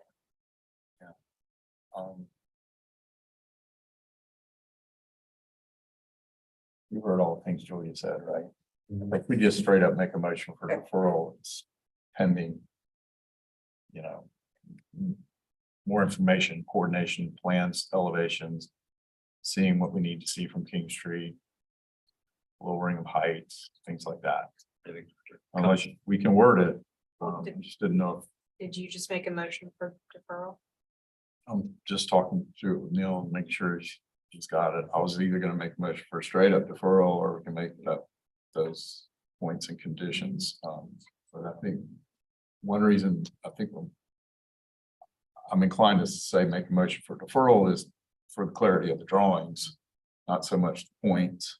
So I'm just hoping you've heard the points. We'd like to see those. And again, you can make a preliminary submittal next time. If your drawings are tight, you know, maybe address those points. So. With board to address board comments or Yeah. board concerns. I don't know if we need those worded into the comments for you or you got it. It's always good to have clarity. Okay. Oh, Julie, I guess we'll have to. Let's try to remember figure that this. stuff. Okay, so the glass hyphen wall should be a single plane without a parapet.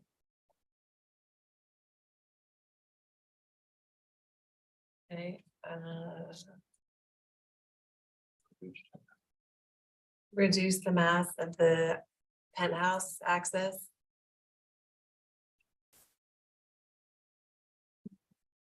Provide King Street elevation and generally refine with documentation and provide an enhanced site plan With detail. with indication of green space, etc.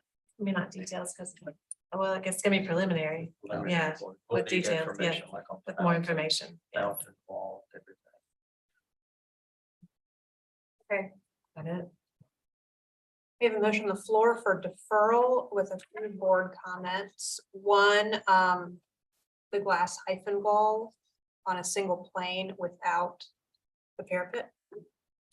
Two, reduce the mass of the penthouse access. Three, provide King Street elevations, and generally refine the documentation. And four, provide an enhanced site plan with details and, green space. Do you have a second to Julia's motion?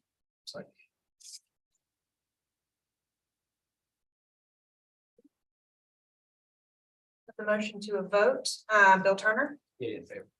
Elmore, Yeah, in favor. Julia, Stay in favor. Bill Huey. Yeah, in fact. Chair votes to the majority and the motion passes unanimously. Thank you, Neil. Goodbye, Julie. No, y'all are Well, this. gonna influence you. The 16th and final item is not discretionary, so Frankie, I'm not going to have you give a presentation. Okay. But it is to request a 1-year extension for a new garage. You previously granted conceptual approval on November 23rd, 2021. This is for 0 Gibbs Street. Do I have a motion for approval? Most of those. So, Turner, do you have a second? Second. All right, all in favor? Aye. None opposed. The motion passes unanimously. Julia, for the record, was recused and did not vote. Do I have a motion to adjourn? So moved. Do I have a second? Second. Thank you. All in favor? Aye. None opposed. Motion passes unanimously. Thank you.